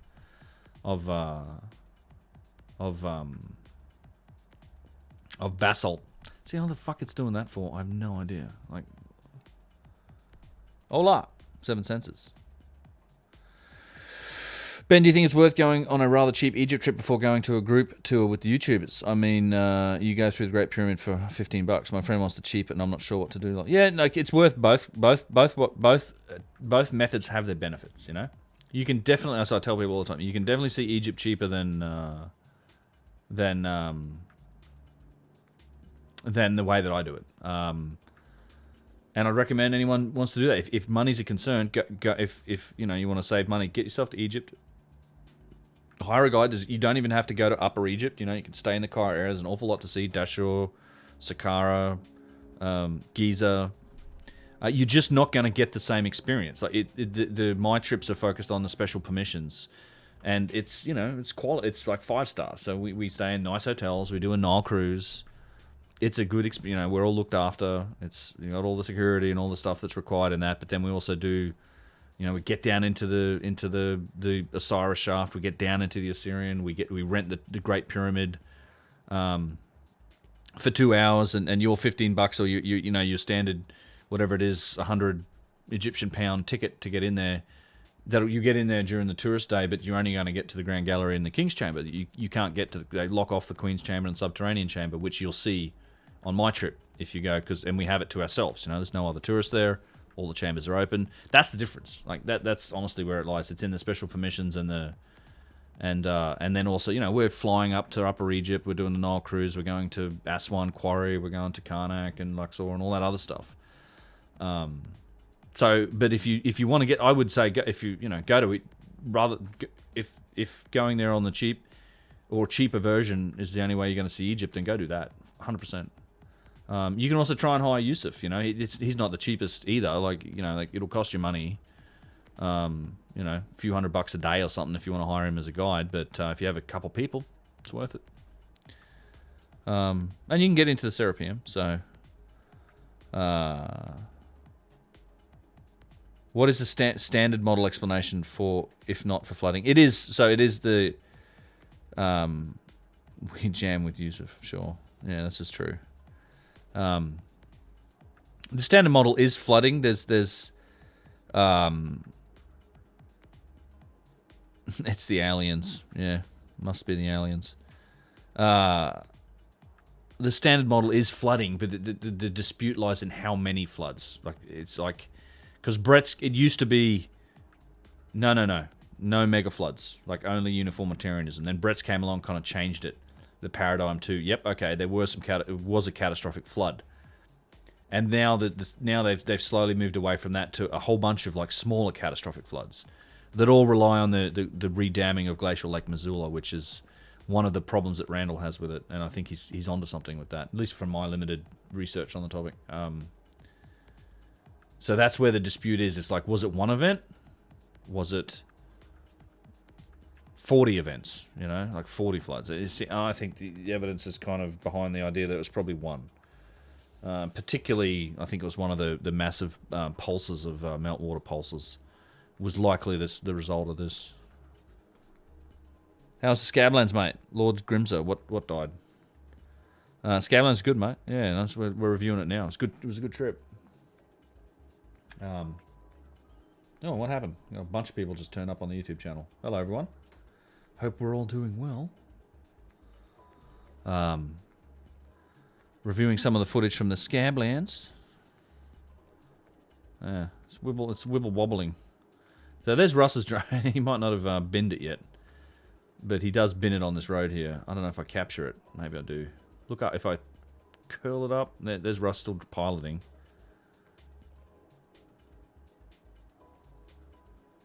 I actually captured it. Holy shit. I think we have to, let's just pull it. Let's take a closer look at this. Ben, have you seen the big boulders like this one? How common it is to make a circular road on it, whatever it's called. You mean like going around the boulders? Let's just go new. Scabby. Landy. Yeah, whatever. Just open up. What was that file we're on? 27. Okay, we're definitely gonna play with this right here. We're gonna make a little clip for us. Yeah, exactly. New sequence from clip. Where is it? Where is it? It's right at the end here. Oh, yeah, right there. Is that it there? No. No, it must have been a little earlier than that. There it is there. Okay. Let's make it even bigger. Let's go like 400%. There's Laura. Dadoosh. She's looking at him like, what the fuck just happened, Russ? Good. Oh, no good. Okay. Let's go back to 100 here.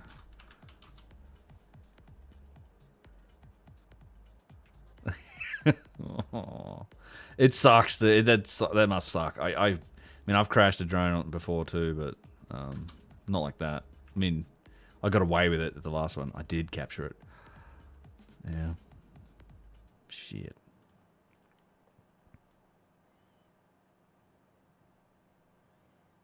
Yeah, he was a bit bummed too. That's unfortunate.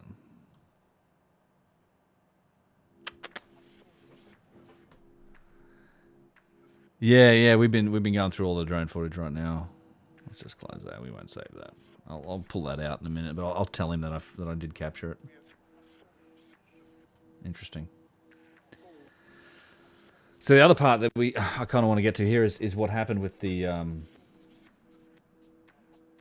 what has happened over here? Stop. Go away. With this thing dying on me. At I think this is it here at yeah. This is Potholes Cataract. So go to the next one. So I flew this thing out. It's probably a couple miles away. So we're way over here somewhere. So there's like these two big giant cataract systems, and there's this big rock blade in between, right? So, you know, the water's going this way, eating this away. So these Finger Lakes are what originally fed into. They're called the Finger Lakes. But there's these two huge rock blades. Well, there's one rock blade in between them, and we're way over on this one somewhere here. So I'd flown this, I'm probably a couple miles away at this point, and I wanted to go all the way out to like get a good look at this whole cataract system and coulee system, and right to the end of this rock blade, and then come back. Don't worry, Solo Outlaw. It's on the. I'll leave it up on the VOD. And then you'll probably see it when the drone pauses, but it just, like, my phone just goes disconnected. Drone disconnected. And you just have nothing. You have no feedback, nothing. And it's happened before. And I'm just like, it's just not reliable, you know? If there's any obstacles in the way between you and the drone, like, all I did was I hit the home button and it came back, but I had to wait a few minutes, like, because you're 2 miles out and the thing's just going to cruise back. And then, you know, you hope you don't run out of battery and all the rest of it. Because I think I drove out there on the high-speed mode where it's not using GPS. It's just, like, going as hard as it can. Just using kind of its altitude sensor. What's the drone's range? This one, pretty good, like 7 or 8 miles. Like, if you maintain line of sight. The Phantom 4 was like 10 or 11 kilometers, I think, whatever that is in miles. And I've done it. I have had it out to, like, probably 3 or 4 miles. Well and truly out of sight. You just have you lose sight of it within a few hundred feet. It's just white, gone. You hear it, you just can't see it. You hear it, and you'll be like, where the fuck is it? And then, so yeah, looking up here, and it wasn't long after this part, I imagine, is where, and I was like, bullshit. So that pan it got a little fast there, so I was like, do it again. I kind of like this idea of this pan shot. You get the edge of the rock blade, and then you just pans up to this massive friggin' cataract system in the middle of all this farmland.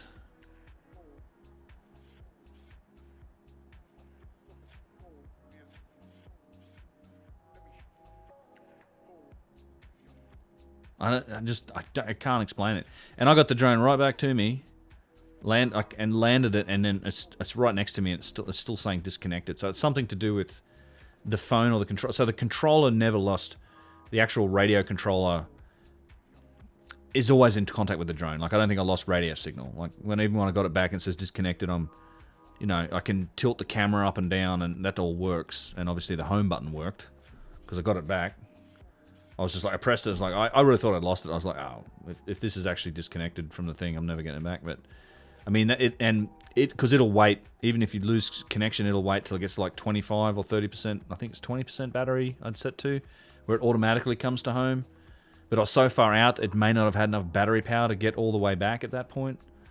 But, you know, got it back. But it is what it is. I don't care too. It's like these are actually pretty cheap. I wonder how much they go for now. Let's find out. Phantom 3 Pro price. I bet you can get them pretty cheap. Oh Jesus, you're kidding me.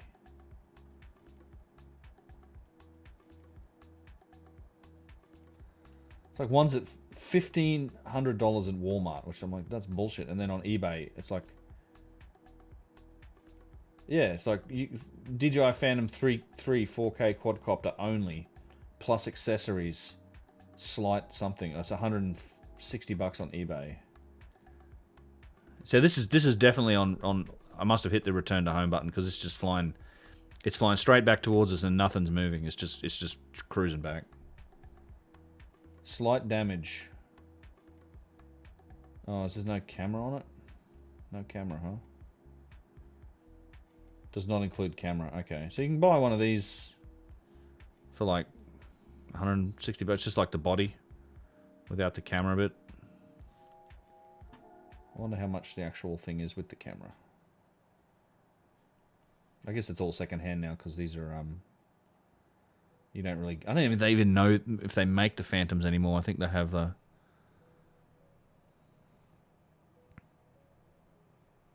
Yeah, Solo. It's like this...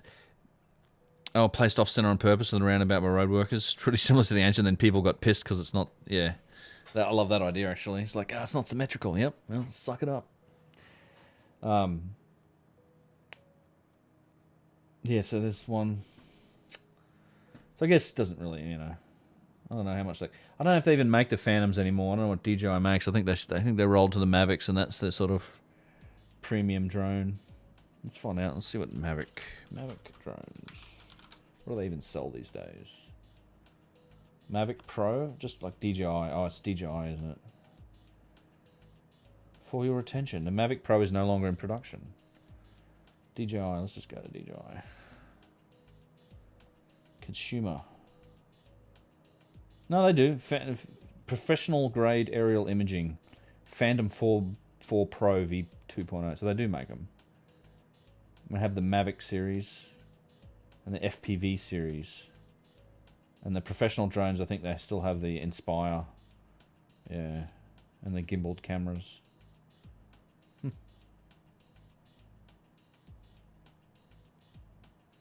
Yeah, it's definitely coming back on autopilot here. Let's have a look here. Right, where are you? There. What kind of speeds does Randall suggest the floods are moving at? Actually, well, in some places, good question, Nick. I'd have to. I mean, in some places, like 50, 60 miles an hour, some of the water. And some of the peak points, like fucking rapidly, in other words. Like, you couldn't have survived it. Like, there's no surviving this if you're anywhere near it. You may not have even been able to survive the aftermath, like the rainfall, the mud, and the amount of sediment that was cast up into the air that then came back down and created all this loss. These grapefruit-sized mud droplets that would have been hammering down from atmosphere at terminal velocity kind of thing. I don't think there's much surviving it anywhere. I think this is... Some of these factors were like major contributors to the megafaunal extinction, so...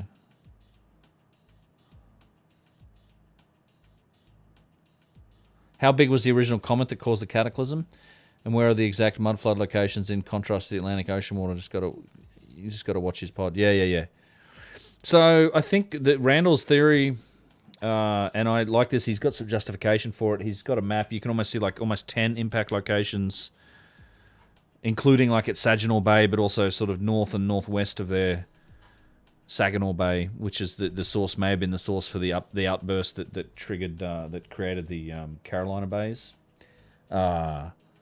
You might be talking like a kilometer or kilometer and a half each of those fragments, like pretty substantial, like a mile in diameter.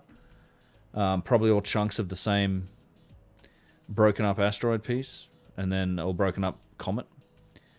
And in fact, Tony Zamora, if you look at Antonio Zamora's YouTube channel, he's done some estimation based on some calculations based on the number of Carolina Bays and their size. So if you take those as secondary impacts, he sort of does an energy calculation working backwards to try and calculate, all right, how much energy was required in that initial impact to kick up that much ice to generate, enough big enough pieces to then go and create these Carolina Bays, which are in their literal millions. And the Nebraska rainwater basins, and then work backwards to like what size was the bolide that created that impact crater. And I think he was talking like a kilometer and a half in terms of diameter. So absolutely insane. Like, still not as big as like a proper extinction event, but you are talking about like half the megafauna and a significant period of climate change. Like, it was a extinction level event, but not like a dinosaur, not like a 99. The planet's clearly been through a few like 99% of all life extinction level events. It wasn't like that, but it was significant. It was probably the biggest thing to have happened to the planet in something like the last 5 million years. So because all of these predators, all of these megafaunas, they all pretty much as evidence of those things going back to like 3 or 4 million years ago, and all of these species have been alive for millions of years, been through all sorts of challenges, ups and downs, and then they all seem to terminate, boom, 12,000 years ago. And they're like, oh no, humans did that. There's fucking 5 or 6 times as many like megafauna animals than there were humans at what was considered their height. Even if there were like a couple million humans in North America, you're still talking tens of millions of large megafaunal animals. I mean, you just go and look at some of the evidence for this stuff. The La Brea tar pits, there's a mammoth. There's actually, I want to get to some of these things. There's like in South Dakota. Let's have a look. South Dakota mammoth bones. There's like a I think it's South Dakota. There's like a mammoth museum, Mammoth Hot Springs. Yeah. Images. Like, there's literally, you can go and visit where there's just like this giant graveyard full of dozens of mammoths. And this is one of the things Randall got into, is like, there are literally, in often Russia and the Bering Straits and things, there's islands that they think is almost entirely consists of nothing but megafauna bones. Like, hundreds of thousands of animals all dying in the same area, all their tusks and everything. It's one of the, somebody made a good point about this, was that even with the conventional explanation being like hunter-gatherers, what's really strange is that despite these hunter-gatherers killing all of them, they didn't do anything with their tusks. Right? Like, those tusks, it's not just ivory for piano keys and shit. Like, you can make huts out of these. Like, it's actually pretty good building material. Like, actual mammoth tusks you can use to create huts and create structures and as tent poles and all that shit. But they didn't do any of that, because all the tusks, they found all the tusks. There's like, let's see, like Siberian mammoth ivory trade. Should see some of the images for this shit, man. Like, literally, it's just, you just go into these places and the water just washes this stuff up, and it's in the, it comes out of the bones. Like, look at this fucking thing. Like, where's some of the historical accounts of it? Like, this shit's still washing up everywhere. Here's a drawing of what they say that the like the floor of the London the London docks, the ivory floor at the London docks. Like this shit's, and they didn't even make a scratch in it. It didn't make a scratch in the population in the amount of ivory that was in all these places. And look at the size of some of these fucking things. It's just insane. Yeah, so we don't have any concept. We can't really explain, how much. I think George Howard has one. Literally, the cosmic tusk. He has a fucking big section of a tusk, of a mammoth tusk hanging up above his thing. This Siberian dude's just hanging out, grabbing stuff. Government spending all that money on warfare and something that's could happen. Yeah. I'm gonna need a quads, tricopters before you could really buy them. Get the parts and make your own. Yeah. Bill Paps. I know, man. I considered it, but I was like, no, I'm gonna wait for the commercial. I don't have the time for another hobby like that. I'm just gonna wait for the commercial. Mostly, I need them for filming, So I don't really. I mean, I'm not that into it. Otherwise, I wouldn't be doing FPV stuff. And look at this. Like, fuck, these must have been big animals. I mean, and yeah, it's weird how the hunters didn't do anything with the ivory, right? They just left them there because the hunters killed them all, right? Bullshit. It's such bullshit.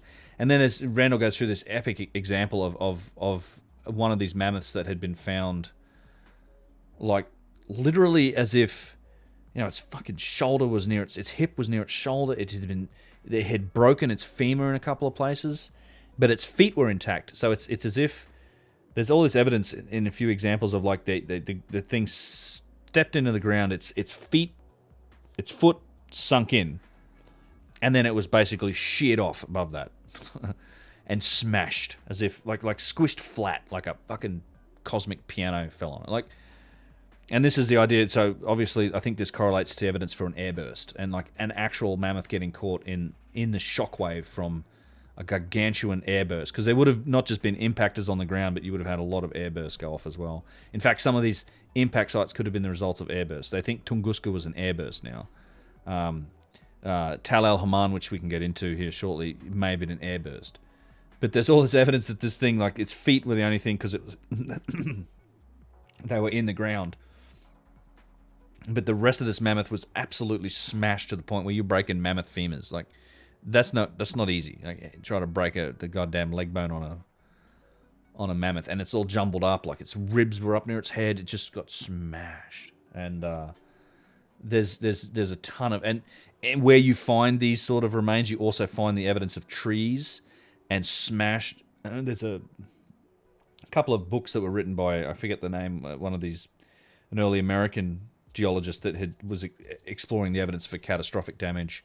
And in these same areas where you find this sort of damage to mammoths, you also find it to trees. Like, all of the wood, it's all these gnarled, smashed up trees. Like, something happened. I think there's legitimate evidence for, like, shock impact. Like, these things were just around the area. Or who knows, might have been within miles and miles and miles of an impact, and that's just the shockwave coming in and, you know. Like, here the airburst can make your skin feel like it's on fire. I think they just badoosh, you know. It's like instant death if you're anywhere near, like, something like that. Crazy. Absolutely crazy. So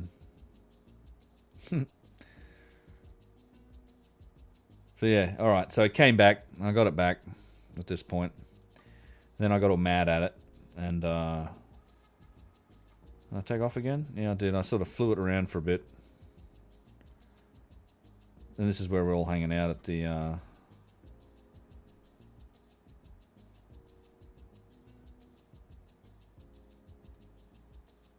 take it down low. Let's see. Same thing. This is still this is the rock place. I was out there above the end of that. This is Potholes Cataract. I'm just wondering if I got it down and came in low here. I think I did. Come on.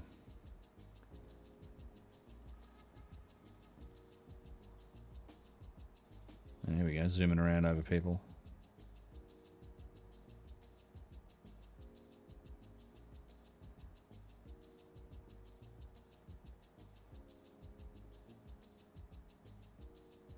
It's 4K video. I think my network's struggling a bit. Ben is on a chopper. Take it you're not scared of heights, but I'm not. No, I can. I stand on the edge of this and sort of look over it. I'm a bit more cautious about it than I used to be. Now I can feel like something, like where I'm like, you know, like that's dangerous. But back in the day, I'd be like, oh, I'm gonna sit and hang my legs over that. And I'm just like, now I'm just worried about overhangs and, like, you know, shit happening, which I don't really want to fall off the edge of anything. So, just getting older. I'm in 40s now, so getting a bit more risk adverse, I guess. I think that's me standing on the edge here anyway. Not quite on the edge, but right up here. Yeah, that's me. No.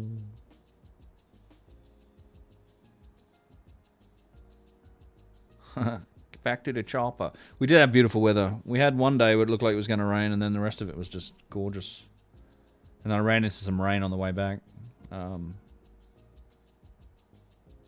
Driving back through Washington and Oregon and into California, I ran through some rain in sort of southern Oregon, I guess. And then we got some rain here last night before. Might have been Monday night. That storm might have come down south, and then all this column of basalt down here, just giant chunks of it. No. Did I fly this again? I think I did it. I think I might. This is Frenchman's. There's Milo. There you are, Milo. I don't know if my YouTube channel, if you guys are chatting in there, because it seems to have locked up. Let me just refresh my chat window. Nope. Looks like you're all...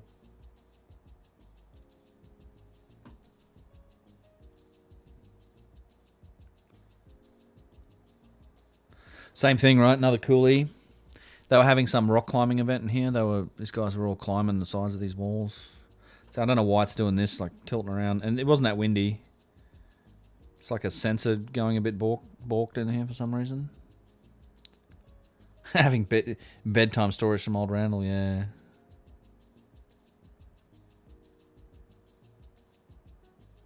Risk averse is right. Yeah, I didn't really want to fall off and hurt myself or die. You don't get any live stream notifications or anything? Sorry. I mean, I should check if, like, Twitch... Let's have a look. Where's my Twitch thing? Where is my Twitch thing? This must be it here. Let me just pop this over here.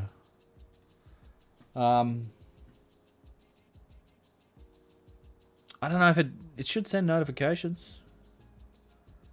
Edit stream info. I think if you sign, yeah, go live notification. Yeah, you just Uncharted X went live. So learn more. How to use go live notifications.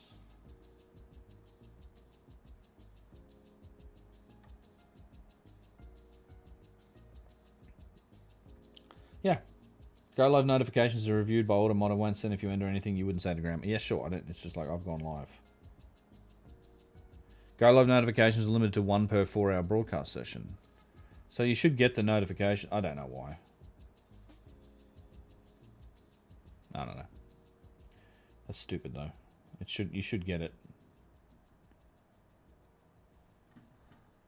Alright, so Frenchman's Coulee. We got some good footage here. I think we put this story together. We've probably got enough compared with this and the last... that's probably the end of it. Yeah, that's the end. Alright. Alright.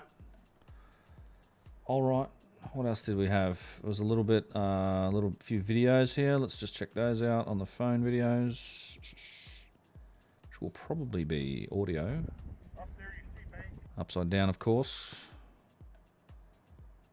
Let's open this with this. Up there you see Banks Lake is an artificial lake. There's a dam across there. And if you look at the texture of the bedrock between the dam and Banks Lake and the rim of Dry Falls, you see that it's scoured and pockmarked and has little potholes and things like that created by the turbulence of the water, which was up to a level roughly where we're standing right here.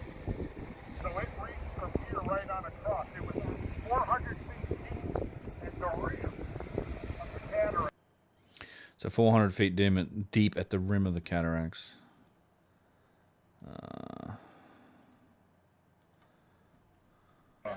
What?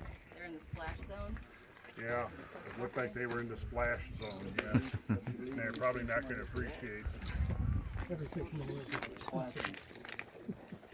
So, yeah, but Coulee monocline, I don't know how many of you saw, actually made it inside the visitor center. I gave a little talk in there to just a small handful of people where they have the whole terrain here modeled in 3D. Well, yeah, here you can see, here comes the monocline right here. Upper Coulee, you can see where they converge, and right where they converge, that's where the there was a waterfall right there, 900 feet high, a mile wide, and then here's the water came down like this and then spread out. So this is Banks Lake. We saw some of Banks Lake, I think, on the first day. Well, that was the bonus trip for people who got here a day early. So really that's about all it is. I mean, you can kind of get the context of where we're at within all of this. You know, Telford, Scabland, Grand Coulee, all of this is headed towards Quincy Basin. Quincy Basin. Flooding out this way down Drumheller Channels, spilling over at Potholes Cataract, Frenchman Coulee, Crater Coulee right there. West Bar, which we'll see is the big current ripple bar, that's right there, just below, and here you see Moses Coulee. Look, the moraine, the Withrow moraine right there. That's so. Moses Coulee coming down. When he says the moraine, so this is where the glacial lobe was, the lobe of the glacier. So this is like the furthest extent south of the actual ice. And you can actually see it on the map there. And underneath this is glacial till, but below this is all flood landscape, not actual glacial landscape. Hooking to the west, hooking to the south, and then converging onto the Columbia Valley right there in this big V. Because there was also a whole lot of water coming down this way as well. In fact, it was probably 800 feet deep up in here. Because that's Lake Chelan in the. This is Lake Chelan right there. Chelan. Yeah, that's Lake Chelan. Is there lots of scoring? This is this is a lake. It's actually held. This was glaciated valley. Terminal moraine is right here. So Lake Chelan is held in by a terminal moraine dam. Yeah. So is there a lot of scarring on the walls, or is mainly just from the glaciers itself, not from the mainly from the glaciers itself. Okay. Yeah. Right, really, seriously are. And the gathering of the waters down the bottom. Mineral forces that created this, was this under the ice sheet when it was being formed, do you think? Well, actually, see, there was a lobe of ice here and the lobe of ice here. So where those two lobes were, there's like a channel. It's called an interlobate zone. Lobes, right? Interlobate zone. My thought is that the water was funneled down through that interlobate zone and basically hit right here, because this is ice. And right there, where those two ice lobes met, is where Grand Coulee Dam is. I think we're going up there when we leave here. I think we're going to go up the $1 Million Mile to Steamboat Rock and then on up to Crown Point. Is that the plan? I think we're going to school. We have time. Okay. We have time. Yep. Yeah, we are just ants. Seriously. Hey, Tony!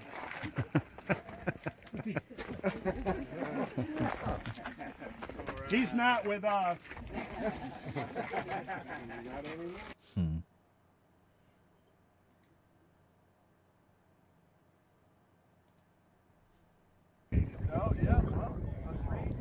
We got Brad. I'm videoing. I got you.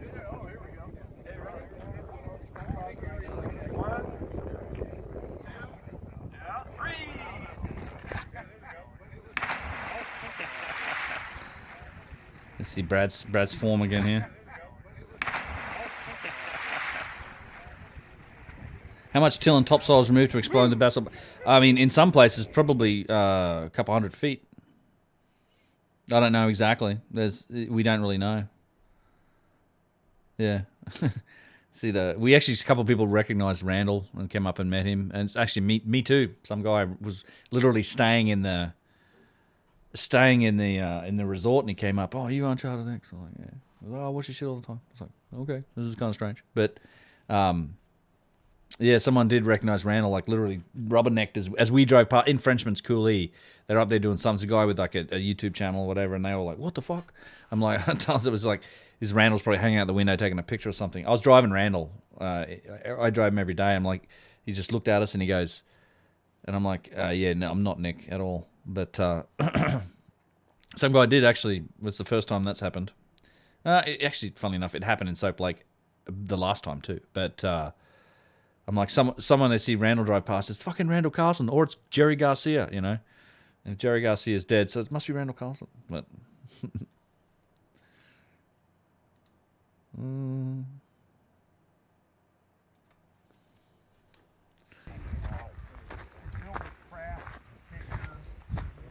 conduits and tunnels.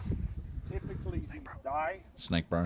Experiments that they do, where there'll be like in the spring and summer, there'll be meltwater that pools up on the surface of a glacier, and typically within 2 to 3 Spencer weeks, Vibes. meltwater, which is only I think that's his channel, Spencer Vibes or something. He's got a big merch something. Let's see if I can find it. And then discharge 10, 20, 30 miles away, like 3 days to a week or two. Spencer later. VYBES, So yeah, Spencer managed to Vibes, percolate all the YouTube. way through the ice, 20 or 30 miles. The American education. He's got 72k subscribers, but I think he's got a big merch The idea is website. that the ice is a half a mile thick, and the water behind it is 2,100 feet deep. But the deepest modern flood that's ever been recorded is maybe like 400 feet, and that was exceptional. Most of them drained. Oh yeah, that's them for sure. Feet.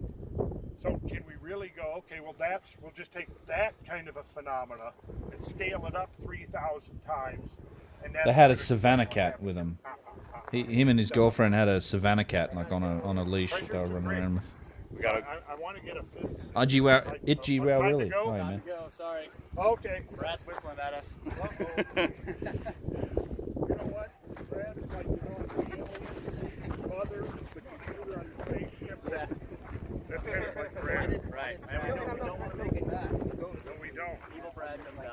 Otherwise it'll be Al. You know your own. I know exactly what. Yeah. Okay. Brad. The pod bay door.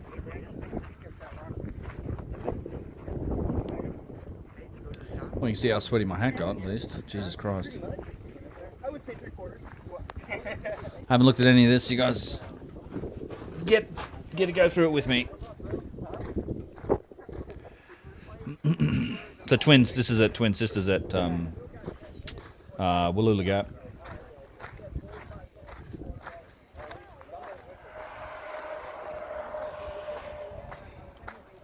This was the sketchy pull-off on this curve. So yeah, that shit happens. Fucking truck, go, you know.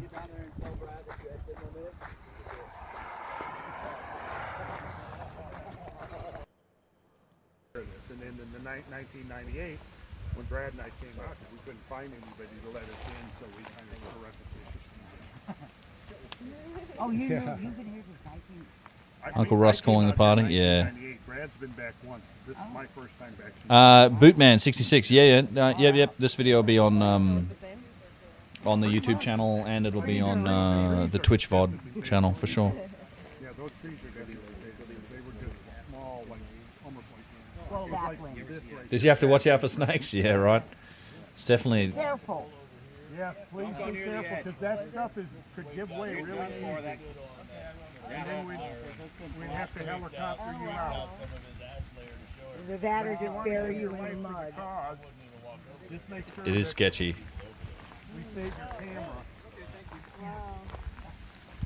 Yeah. It's real soft. Like when Darren and I got down to the bottom, we went up against the wall, and it's just sand. You can. It's what's underneath. Yeah. It was him and Darren. Okay. We got that footage of them scrambling around down the bottom there. So Darren carved your name into the bottom. Oh, did he? Yeah. Okay. Randall Carlson. It's just king. The ash is only at the ash from Mount St. Helens is only at one level. Yeah, you can see it. Yeah, I does that right up there. tell you that like it's the ash deposited fairly quickly because it's only at that one level? Yes. So do you think there was like intense rainfall at the time that was just kind of pushing the ash Well, down? look, I want you to look across there where the sun is shining. You see how it's horizontal layers, and you get to like the top 6 feet, and now you've got a vertical structure. Can you see that? Yeah. Okay, That's yes. loess. That's less. Now, that is stuff that was in the atmosphere that settled out after the last flood deposit, after the last rhythmite was deposited. So you can figure, what, 6 or 8 inches of Mount St. Helens volcanic ash in 1980 made it as dark as midnight. What would 6 feet of loss in the atmosphere do? Yeah. It wouldn't have been a fun time. Would not have been a fun time. And they know it's Mount St. Helens just because of the composition. Yes. They've sampled every volcanic eruption has its own signature. Not the top layer though. Not the top layer. This is what it would look like. No, there's a layer of ash from in here. Yeah. Mount St. Helens. They don't have its own signature. Well, it primarily has to do with what type of rock it passes through, because when it's coming up, the magma chambers are coming up through the rock. There are many different rock types. Yep. Okay. And so it'll melt some of those rock types, and geologists have learned what's under Mount Rainier, what's under Mount St. Helens, what's under what's, and so then they will sample volcanic ash, and after all, they've built up a whole database. So it's like every volcano has its own fingerprints. Maxi Blair, yeah, I do wish to get to Göbekli Tepe at some point, indeed. Under the surface. Everywhere. All around. All these rolling hills. All the way. Yeah. Going up in this valley, but Yeah. you just don't know. But To me, that's like one of the most remarkable things. So how was this exposed? Well, there was some kind of a pipe or something that broke up there, and the water An accident. was an accident. Irrigation accident. Yeah. Just ate it down. And it was catastrophic. Yeah, I know. It's just like a mud what's here. Yeah, exactly. The owner's been explaining that. I also noticed the hills roll, but these layers, Well, they look pretty flat. I mean, the owner show up. yeah. Not the owner, but his hand. Wallula River, and they had him. Oh, I think it's the owner. No, he's right here. He was here. I talked to him. Reed's explaining right now what he said. Ed's representative was here.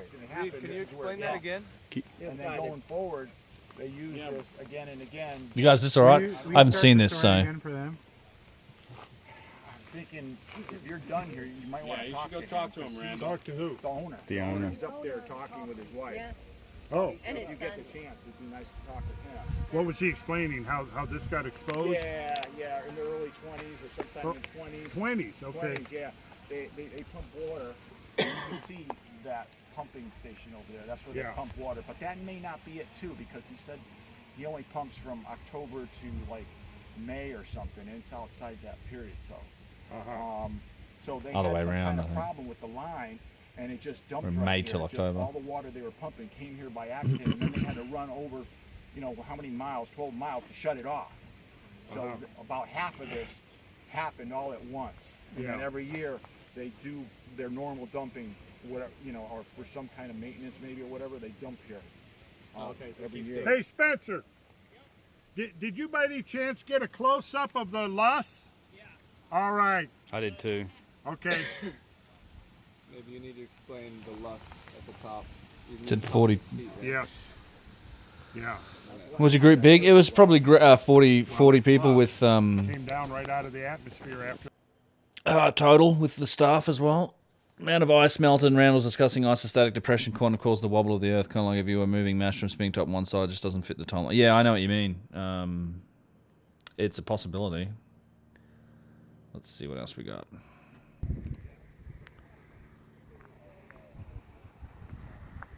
What else we got? This is... We saw this. This was potholes.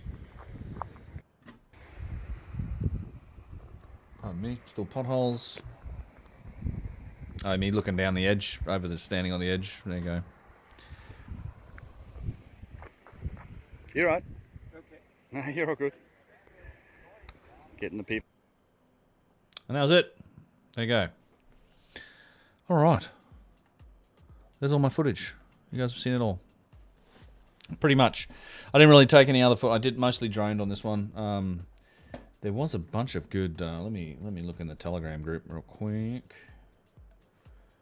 We have...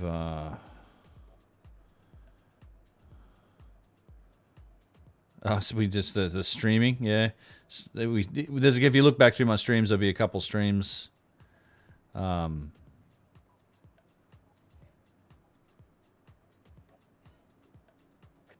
There'll be quite a lot. There's quite a lot of photos in here, from what I recall. Yeah, a lot of people taking some good photos. I'm gonna have to go through this and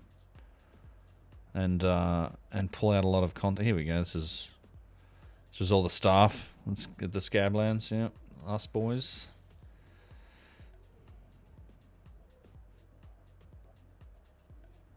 I'm looking for. There's a picture of us jamming at one night, which was cool. I think it's just up here. There we go. We did do some jamming one night, which was fun. Only for a little while, but good fun nonetheless. Milo, Casey, me. Unfortunately, with Kyle like basically getting knocked down, and oh, look at that. That is a top photo, that one. Holy shit. With Kyle being ill, he yeah, someone did get a video of it. I hope to find it. I don't know where, but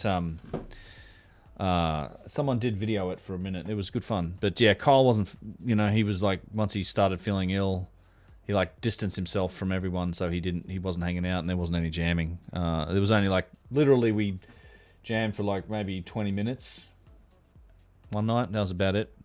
It's a little disappointing to me, but it's, you know, it is what it is. People were just, you know, unfortunately Kyle couldn't be there just because he was sick, and then he tested positive. You know, so he never got ill, but yeah, he also gets allergic reactions in general. So it was like, this kind of feels like that. And he wasn't sure, and then he went and got tested, and it popped hot eventually. So like, here's the way it goes, unfortunately. Okay. How long are we at? 2.5 hours. Okie dokie. I might even call it there. I've got I'm still way backed up on all my email. I'm trying to catch up with a bunch of stuff that I missed while I was away. I do want to get into the Tel El Haman stuff, and I've got an interview lined up with Yusuf for Friday as well. So the Tel El Haman paper came out while I was gone, and there's been some fuss about it already, quite a bit really. Let's look at George's timeline. Cosmic Tusk. Cosmic Tusk. So where's the Nature documentary? And yeah, so it's worth actually getting into, like Stephen Collins, Dr. Stephen Collins, who was the guy, the main guy in charge of this. And it looks like George was hanging out with Graham Hancock recently too. I need to give George a call because I want to do an interview with him and maybe Stephen Collins for Tel El Haman. He did it, and looks like he did an interview with Chuck a while back about it as well. But I want to get into it. I'm trying to find the link to it here. Christianity Today. It's not that. It's literally published on Nature. I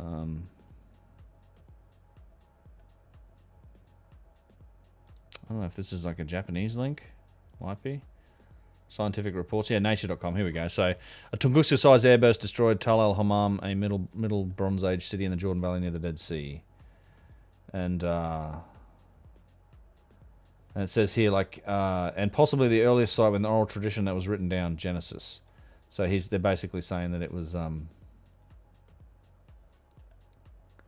the proposed airburst was larger than an explosion over Tunguska. I think they said somewhere where they think it was quite a bit larger, actually, like a couple 100 times larger. And they think that this also was responsible for the Sodom and Gomorrah story in the Bible. So there's been a bit of fuss over this. Scott Manley did a video, like, sort of poo-pooing on it. Mark Boslaw he's a geologist. He's like, oh, it's just biblical bullshit. And then if you go on and you look at, like, the actual Stephen Collins got onto YouTube, and he's been tweeting away, basically talking quite a bit about it. And it's like, you know, if you go back and read Stephen Collins's thread from, like, the beginning, it's quite an interesting tale of what's happened here. So I want to get into this, and I'm going to get into this into like a video and maybe do an interview with George. But you guys had so many people last year. Yusuf is awesome. George Howard on Cosmographia Pods is some of the best episodes. Yeah, me and George went on there after we came back from Egypt. I love talking to George. So I want to get maybe George and Dr. Stephen Collins on together, and we'll talk about this paper. I need to read it and get it straight in my own head first, and I'm gonna also start tweeting about it. I'm backed up on trying to do that. I'd like to advertise it a bit, let people know that they should read this. I mean, no, it's been in the news for a bit, but yeah. So Scott Manley poo-pooed it. He's got a big channel, did a video about it, which is kind of interesting. So it's a little controversial, but it's yeah, I'm interested in it. So with Yusuf, what Yusuf and I really want to get into. He's done some interesting stuff on the Facebooks recently, in fact, and I've got footage of all of this, and I want to tie it together. I want to specifically talk to him about the Middle Pyramid complex. Let's see. Let's find Yusuf here. Yusuf Awen. We were pinging back and forth a bit before. Yusuf and Brian at Machu Picchu. This here, so I like this too. So this was interesting. It says the wells between the Sphinx and the Pyramid of Khafra. So you've got like, and I've got footage of all of these as well. So here's the causeway, right? And there's the Middle Pyramid, and then the Sphinx is to the left. But there's lots of these everywhere. It's not just the Osiris shaft. People think it's, the Osiris shaft, it's halfway down the thing. There's a ton of these as well, like these massive shafts that are sunk down into the bedrock. Go down 100 feet or more. There's a stack of them. They're all different, right? And who knows? There's sediment at the bottom. They could have passages and chambers. We don't really know.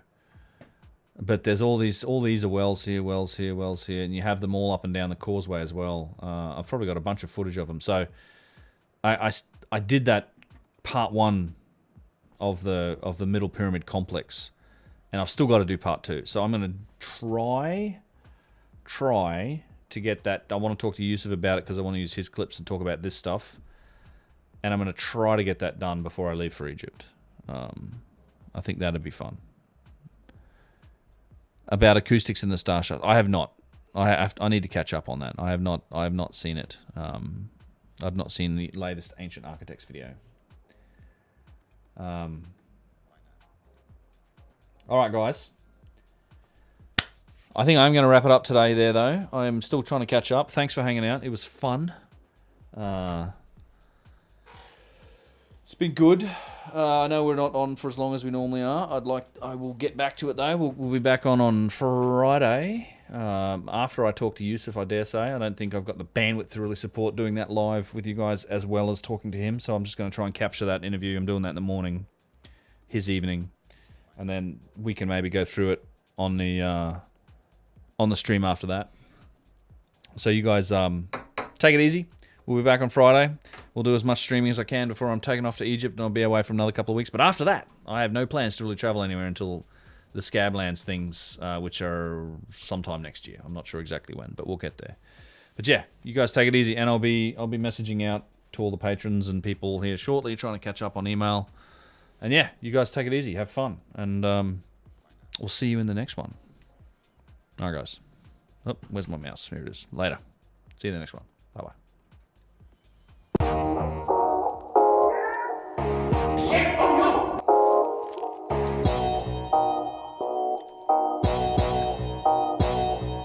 Thanks, y'all. YouTubers, Twitchers, good stuff.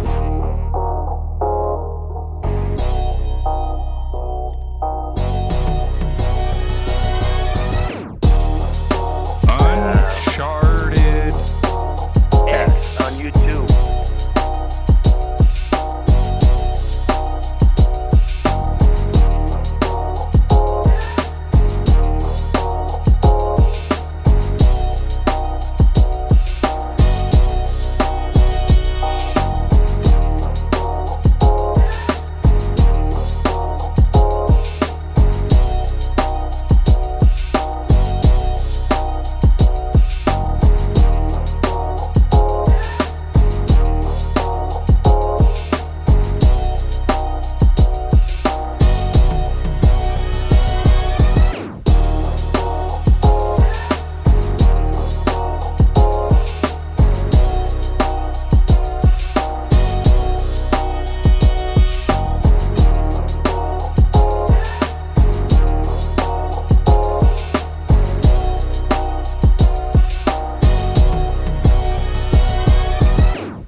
Derision.